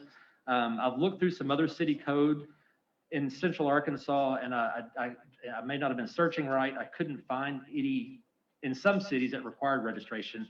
I did find some cities that did require registration. So, there are cities that do both things, but that one little section was kind of sticking with me. And, if we kept it in, I would like to see that number raised, but I didn't even know if we needed to strike it and not deal with that section now and just look at the rental side or not. So that was my first comment, and it did not even answer what you were asking. But I guess I was wondering what the reasoning for that was. And even more so, I'm not a fan of passing a law that we're not going to enforce, or it's going to be difficult to enforce. And I'm afraid that we would be making our property owners into criminals, even though they didn't know they were criminals, if you follow what I'm saying. They don't know that they're supposed to register. I think we all generally have a good working knowledge of the code, but until some of the things that have been introduced here, I learned some things that I didn't know about. So I don't want to penalize our property owners by having a law that requires them to register when they may not know they need to. And is the city going to even enforce, or how would we enforce this particular section? So I'll throw that out there for discussion. Madam City Attorney? Yeah, I don't have any problem with raising that number of 3. That was chosen because that was in Fayetteville's model, which is what I used for a number of items in this ordinance. And I have seen that in other cities, right? And it's not coming to me right now, but I know as I've perused different codes, I've seen that number. We have a section right now under our nuisance section discussing out-of-state landlords that is profoundly unclear as to whether every rental property owner needs to register. So I did just want to clarify, if you have one house, we don't expect you to register as a business. You're renting out one home, one property or whatever. And I certainly think if the council wants to raise that to some other number, 5, 6, whatever that's reasonable. If there are people who are renting out a dozen different units or properties in the city, it's hard to argue that's not a business.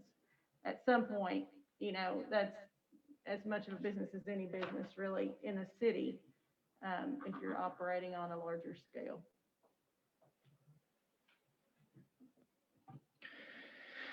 Thank you. Is there any additional discussion on ordinance 1029? Councilmember Gardner? Sorry. If it stays in, I would certainly want to see it raised. I had an idea in my head, but I would also I'll tell you what, I'll do this. I'll first make a motion to strike section D. That is, subsection D under section 1. Correct. And I guess I So should that's- ask the city attorney as well, does that section affect any other part of this code? Well, Here's what you're doing. You're making every landlord subject to business registration because that's an exception for people who are renting less than 3 dwelling units. So if you strike that, you're saying every landlord is a business owner because they are doing business. I mean, if you look at all businesses, institutions, corporations, limited liability companies, your empire, partnerships, nonprofit associations, et cetera, that are either have a physical address or operate either a legally permitted home occupation or short-term rental property, et cetera. All those who are doing any kind of business are automatically in the group that has to register. So if you say we're striking it, we're striking D, you're saying everybody has to register.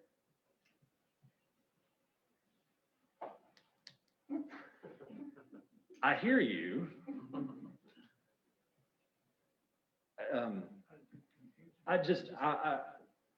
I wonder how many landlords are currently registering as a business now.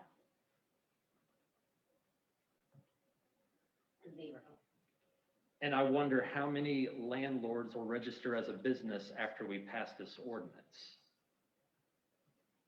That's what I'm getting at. And I understand your point about, well, I guess I do. I know the state exempts, in the state code, they exempt for 30+ days, they call them long-term rentals. And so I'd never considered the fact that we're calling a property owner a business just because they own one piece of property. So I don't expect this section of the code to change anything, is kind of what I was getting at. And that's why I said, how do we pass a law that we're not going to necessarily enforce or victimize or criminalize our property owners when they don't know they're not doing the right thing? So that was the reason for me making that motion. But Oh, did you make a motion? I made a motion to Okay. strike section D, and Councilmember Mosley seconded it, but this is a lot of talking about nothing. I'm gonna be honest. It really, I really is. And I want to get to the meat of this, which is the short-term rentals. I didn't mean for us to get stuck on this piece, but I think it's much ado about nothing, and I don't expect it to change anything, whether it passes or not, this particular section. So, and I don't want to take away from the rest of the ordinance either. This was just this one section that I focused in on because I own rental property, so. So we have a motion and a second to strike subsection D of section 1 of ordinance 1029. Councilmember Holt, did you have comment on that? Yeah, I just wanted to say that Wednesday night, I have some friends coming here, passing through from Memphis, Tennessee. And so they are going to stay in a overnight rental place in Little Rock. And they have 2 dogs, and they're going to leave the dogs there in the cages, and they're going to come eat. We're going to eat dinner, and then or leaving it tomorrow. But my point is that apparently that owner is registered with some kind of a circuit, and the woman from Nashville, Tennessee called and made the reservation. So if they want to be a part of it, then maybe we would have an avenue by which we could control it. But you know, if they're anyway, I just wanted you. I'll find out from them when we eat dinner what are they doing. I'll bring back as many details about the situation as I can. Maybe it'll help, maybe it won't. That's all. Thank you, sir. Madam City Attorney? Here's what your current code says, okay?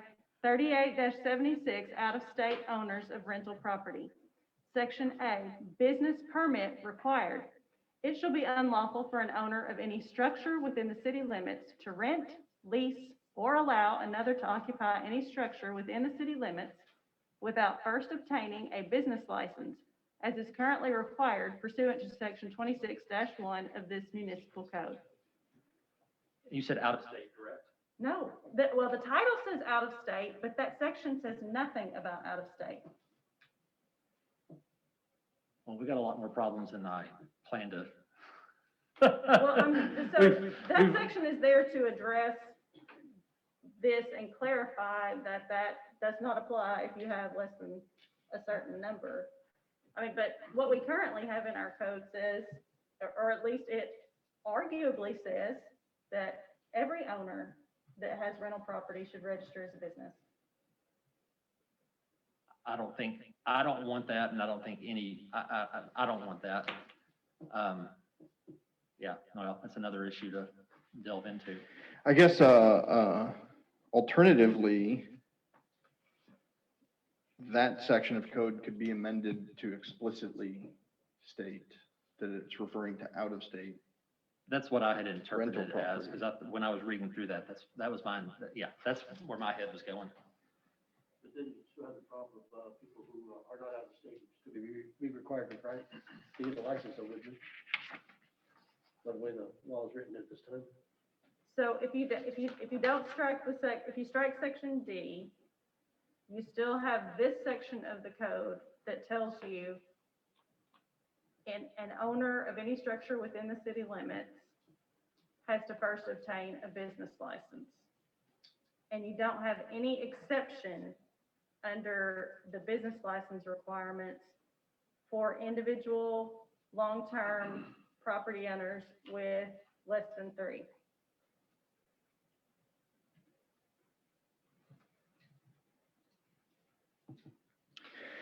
So unless something else happens and you strike section D, you're essentially having our code read that everybody who owns rental property needs to register as a business. Which we're not enforcing currently, as I understand it.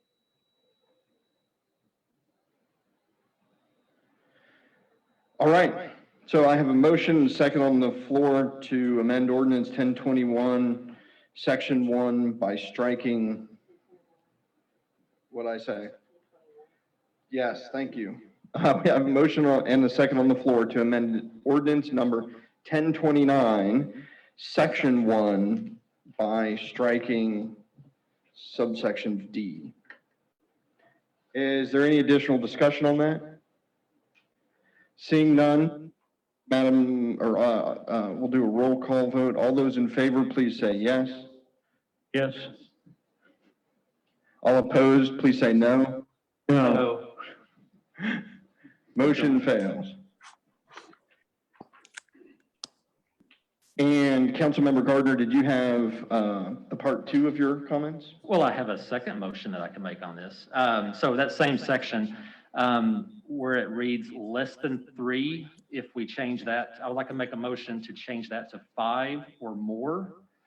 And then on the 4th line, where it says who rents out, and it has less than 3, I would like to change that to who rents out 4 or less dwelling units. And the reason I went with, basically what we're talking about here is 4.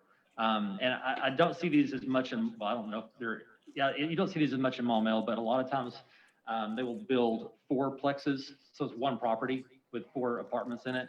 So that's the reason I went with 5. So if they have one building, then they can, they're fine. So that's why I said 5 or more. So does that make sense? So you said 5 or more in the title in the first line, and then farther down, who rents out 5, Who rents out 4 or less. 4 or less, okay. So basically it's just raising it by 2. Because right now you could only, according to this, you could only own 2 properties and not have to register. This would change it to, you'd be able to have 4 properties and not register. And again, I don't think we're registering anybody anyway, so that's my motion. Do I hear a second? Going once.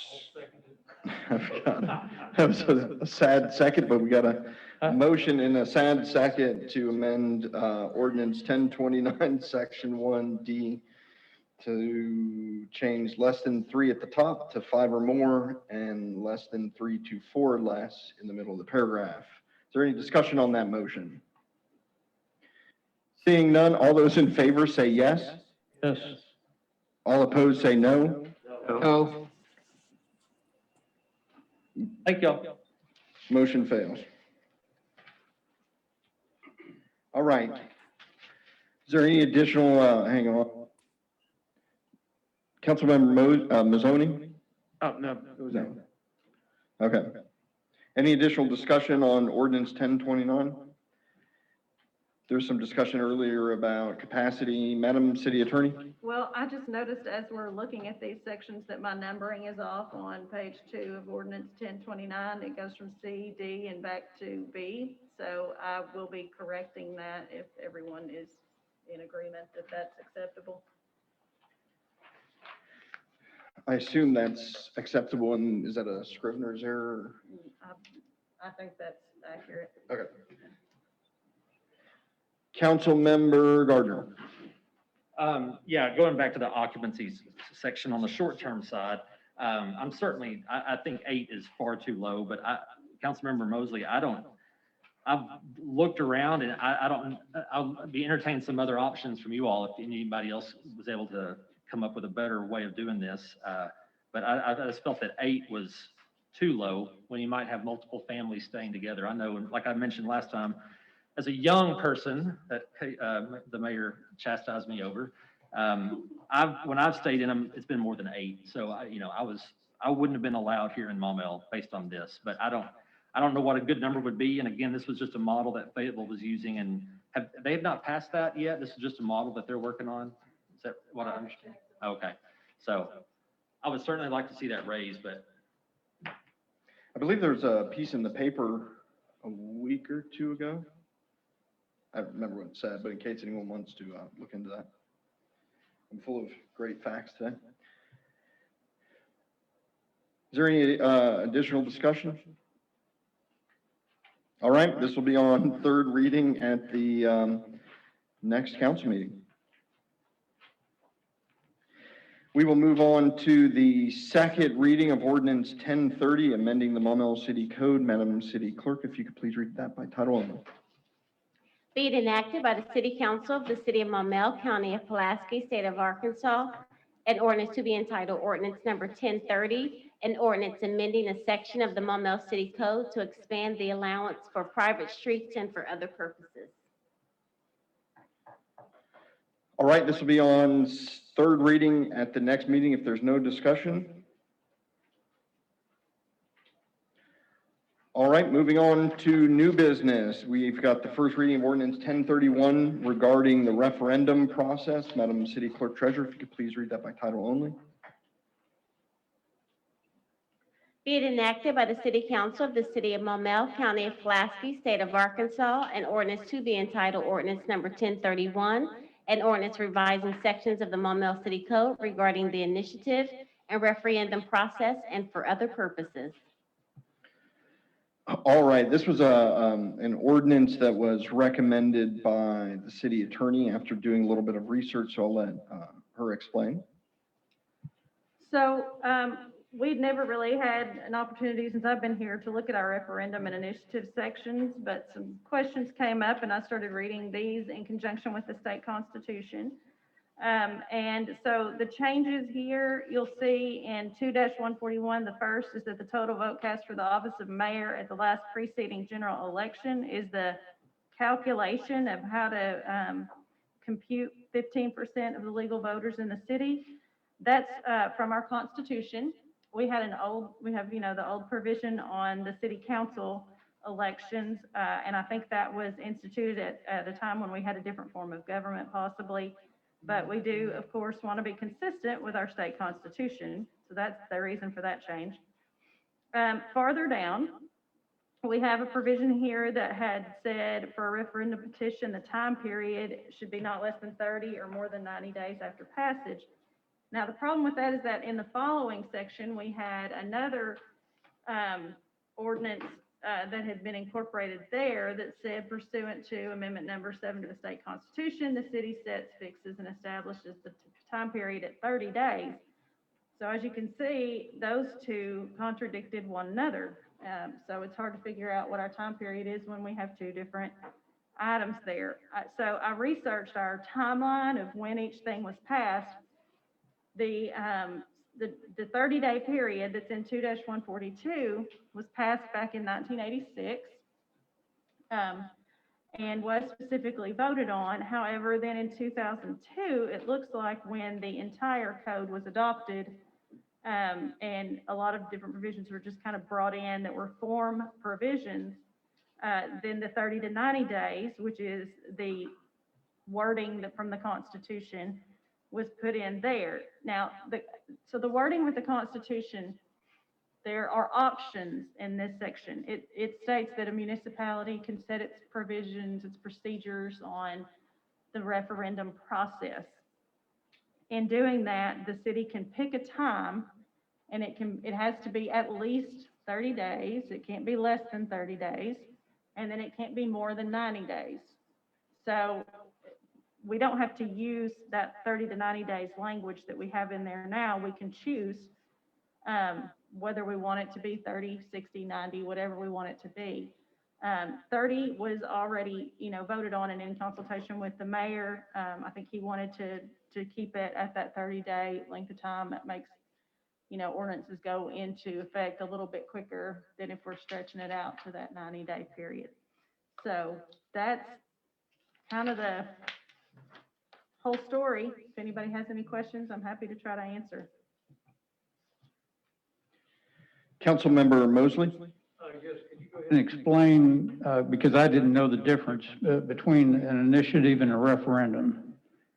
So my understanding of an initiative is when a group wants to create a new law or a new provision, they can institute that through the initiative. The referendum is if there's already, if there's an ordinance or a statute passed that people don't agree with, they can vote to have that essentially repealed. Okay, now would they just, would just doing the petition process, would that negate the law that was passed, or would it be an election? Does that take it to an election? So the petition takes it to an election. Okay, so either one of those involves an election. Correct. Okay, You have to have the petition to get it on the ballot. all right.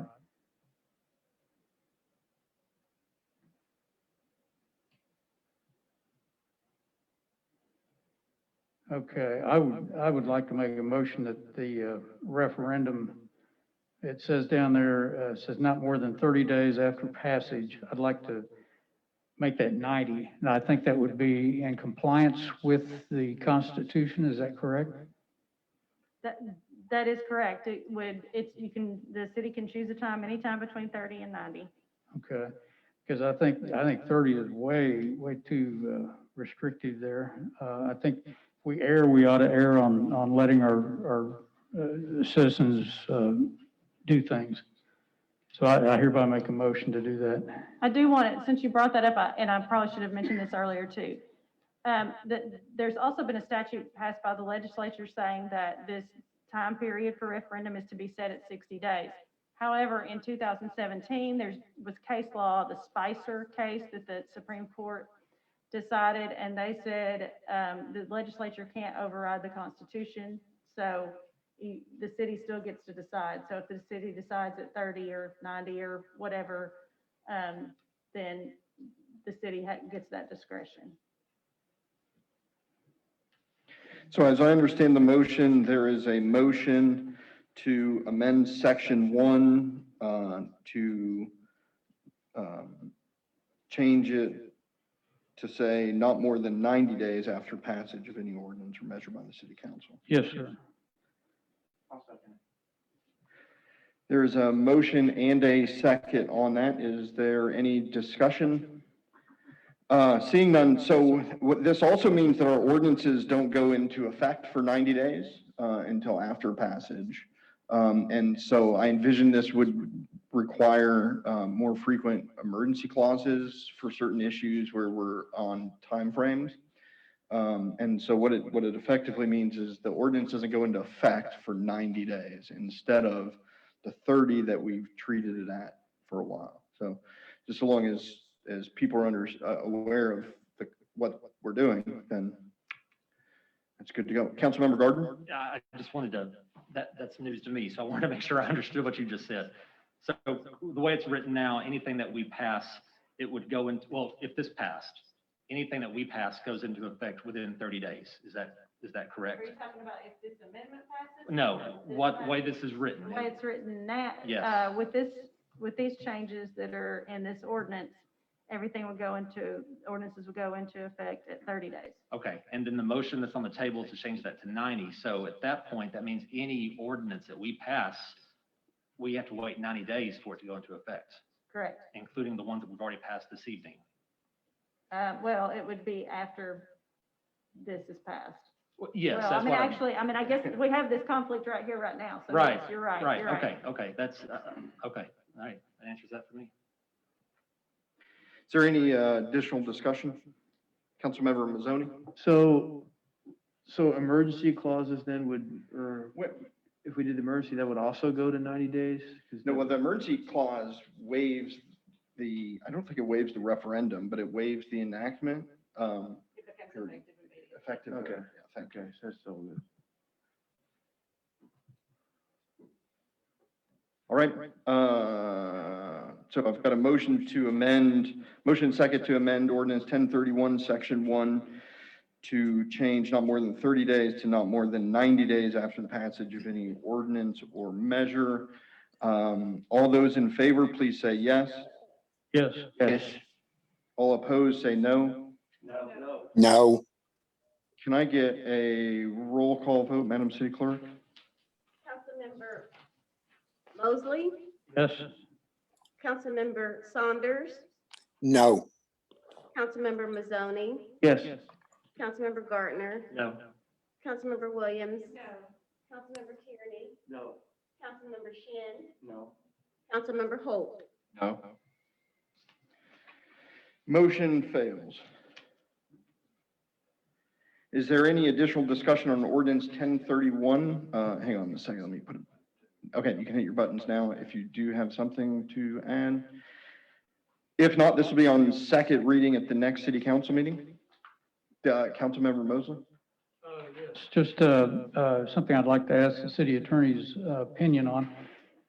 Just for example, if the ordinance that we passed last week on the pit bull related ordinance, if there's a referendum already in process and our city code that was in effect allowed up to 90 days, would they have 90 days?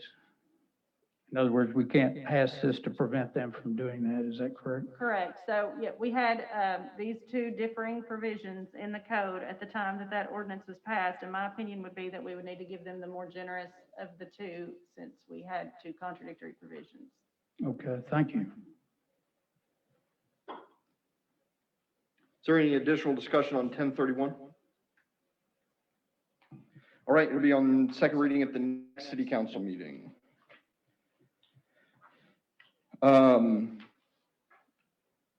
We are on to the first reading of ordinance 1032 regarding building and bills of assurance. Madam City Clerk, if you could please read that by title. Are you on for this one? Yeah, please. Okay. Sorry. If you please read that by title only.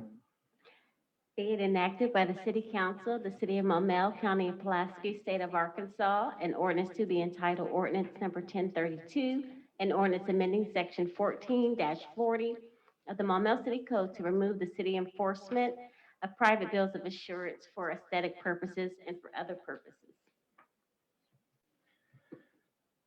This looks like another great one for the city attorney to explain. I'm having a big night.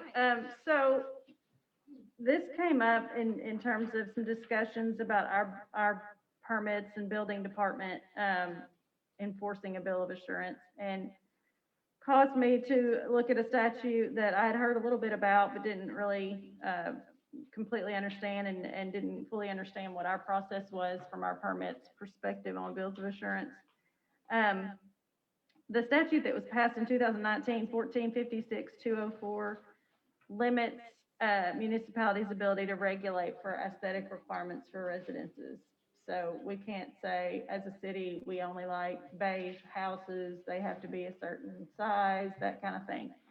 And so we did have the code provision where we were basically enforcing private bills of assurance. And I think there's some contradiction with state law there on that. And so for that reason, of course, private bills of assurance will still be fully enforceable, by the private parties that entered into those restrictive covenants, but the city will just not be bound to review for those private restrictive covenants and try to enforce those through our permit process. Thank you, Councilmember Mazzoni. Yes, for the city attorney, I'm currently on a POA, at least for the next month till next election, so I don't know if that would cause me to recuse myself from this. No. You're on the POA board, is that what you said?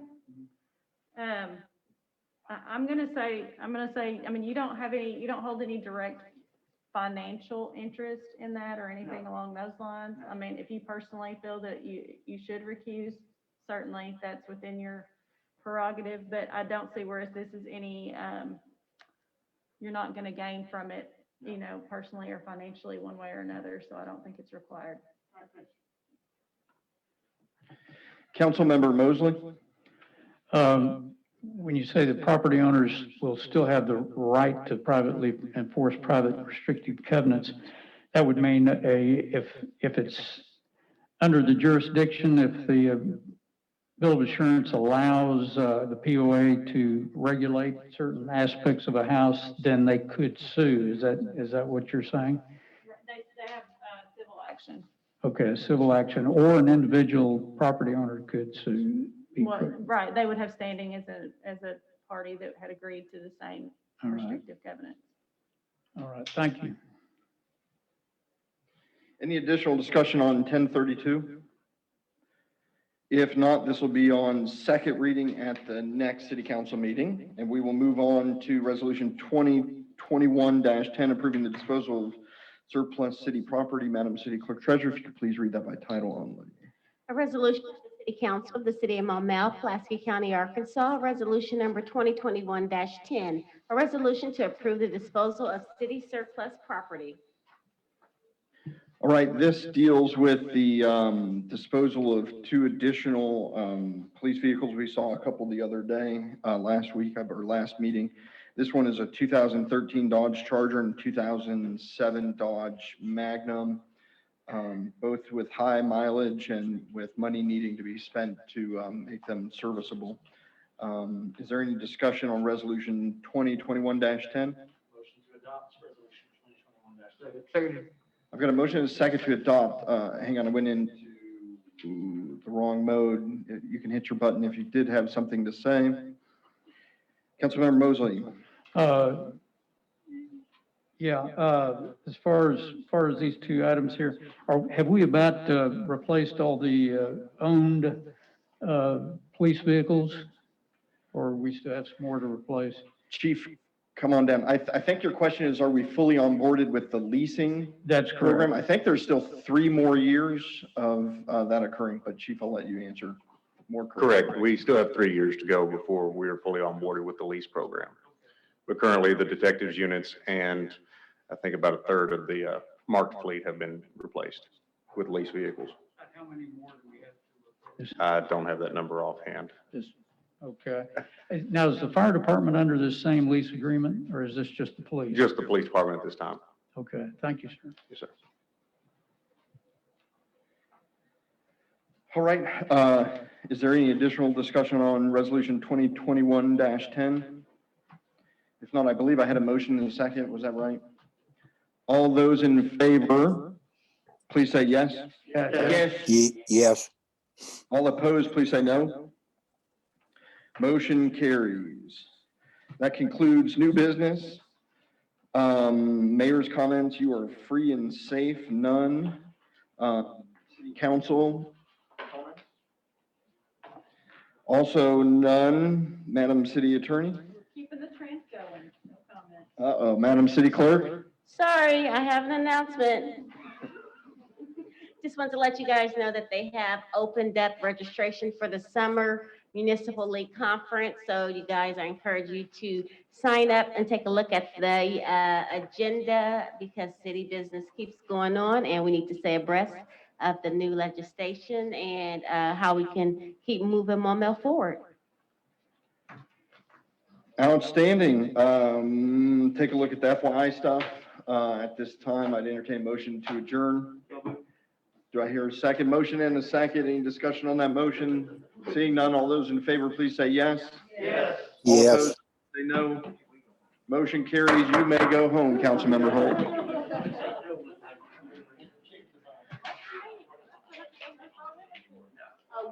I did. I'm so, it was my fault. Yeah. I don't know why.